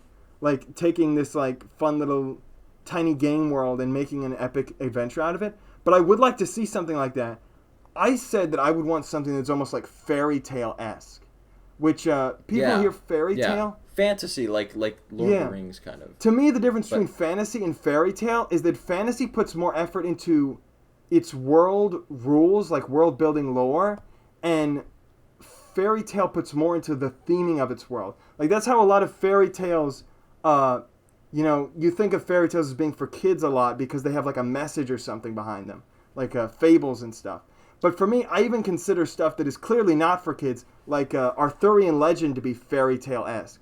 It has a moral message behind it, but also a lot of absurdity. And that's the other thing I was going to say is I would love for the Mario movie to be like very surrealist, like Alice in Wonderland-esque. And because a lot of critics' reviews were like, I don't understand what they're doing because they didn't play the games, you know? And using surrealism, you can use that to their advantage. Do you know how many times in Alice in Wonderland she came across something that made no sense, and that was the joke? Like, they were like, we're having an unbirthday party or whatever it is. Reverse, what was it? I don't remember. Anti-birthday party. I forgot what it was. And then they were like, there's like these weird creatures that are just like, yeah, I exist. I'm a thing. You've never seen someone like me? Like, imagine if Mario said, what are these floating blocks? And the Toads were just like, what, blocks don't float where you come from? What, are the clouds on the ground too? Like, that'd be hilarious, you know? Yeah. And that's actually what I like about the live-action Mario movie.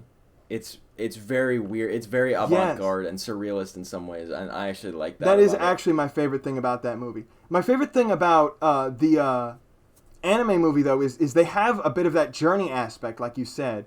Even if it's very generic and it definitely just that movie felt more like a journey than this movie did. Yeah, what I want. 100%.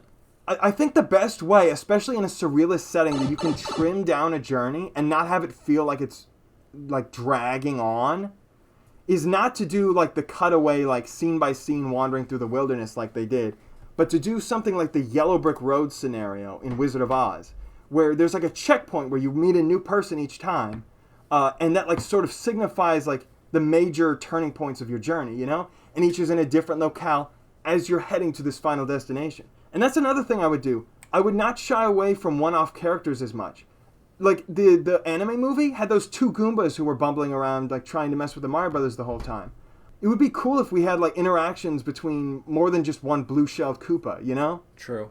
And I would bring the RPG characters. Yeah, speaking of RPG, it would be more cool to also... These are my last two things. If you said that like 5 things ago. My last two things about how I would make my own Mario movie. It would be really cool if Mario, Luigi, Peach, and Toad, like in the Super Show, really felt like a team. But even when the three that were together throughout the film, Mario, Peach, and Toad, a lot of the times they were not allowed to work as a team. Like, Mario fought Donkey Kong all on his own. Yeah. Peach, Toad, and Mario split up in the race. And then, of course, Luigi just wasn't there most of the time. I would love to see them really working together and forming a bond and being taken out every now and then on their side adventures, you know? Like the RPGs do.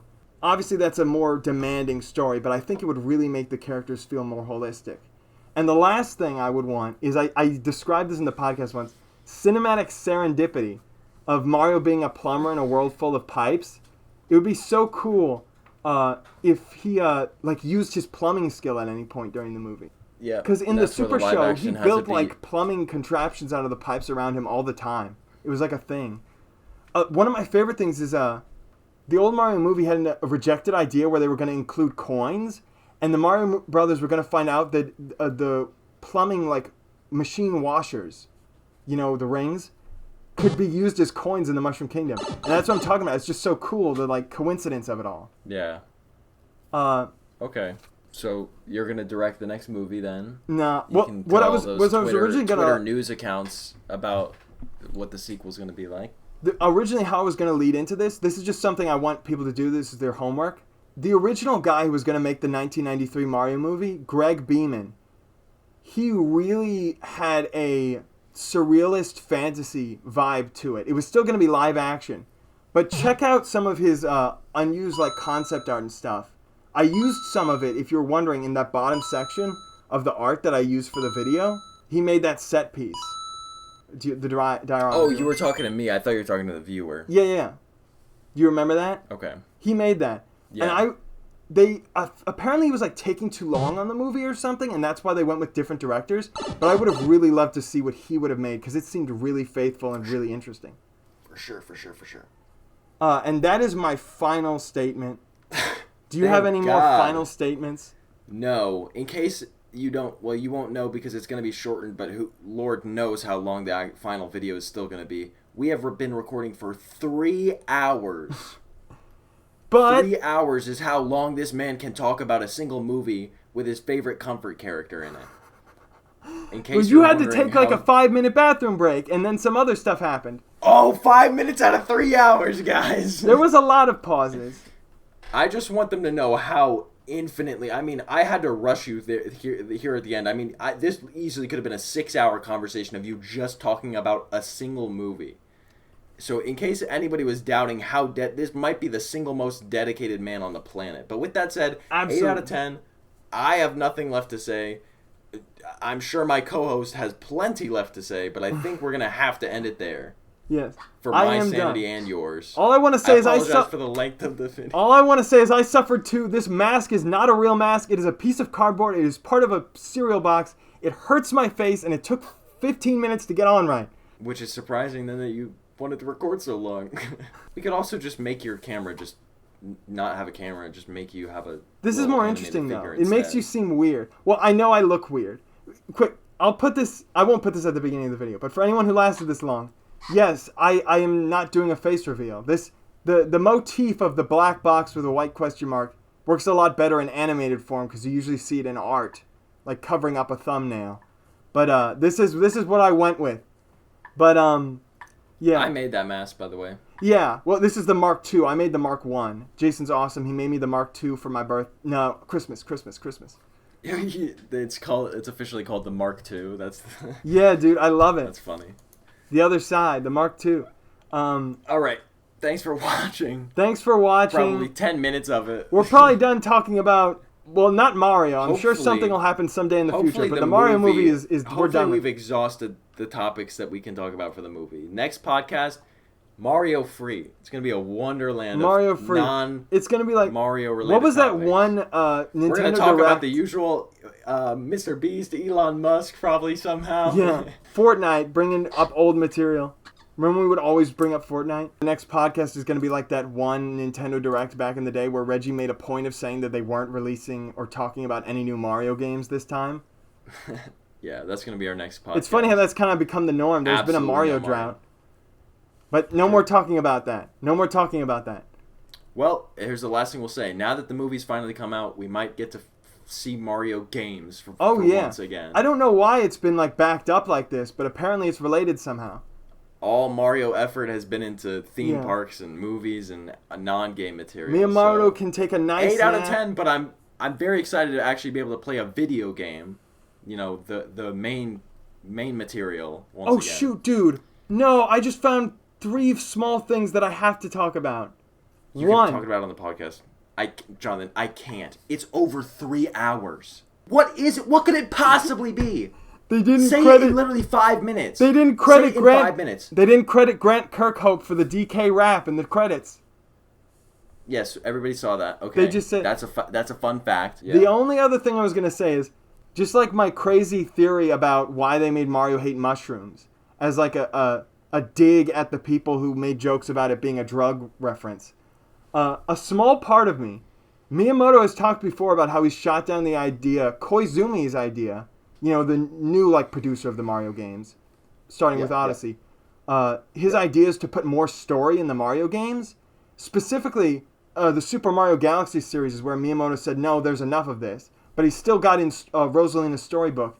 I can't help but feel like the fact that they put a Luma Bee in the movie without any Rosalina, just as like the only reference to Super Mario Galaxy, and he's this nihilistic comical character.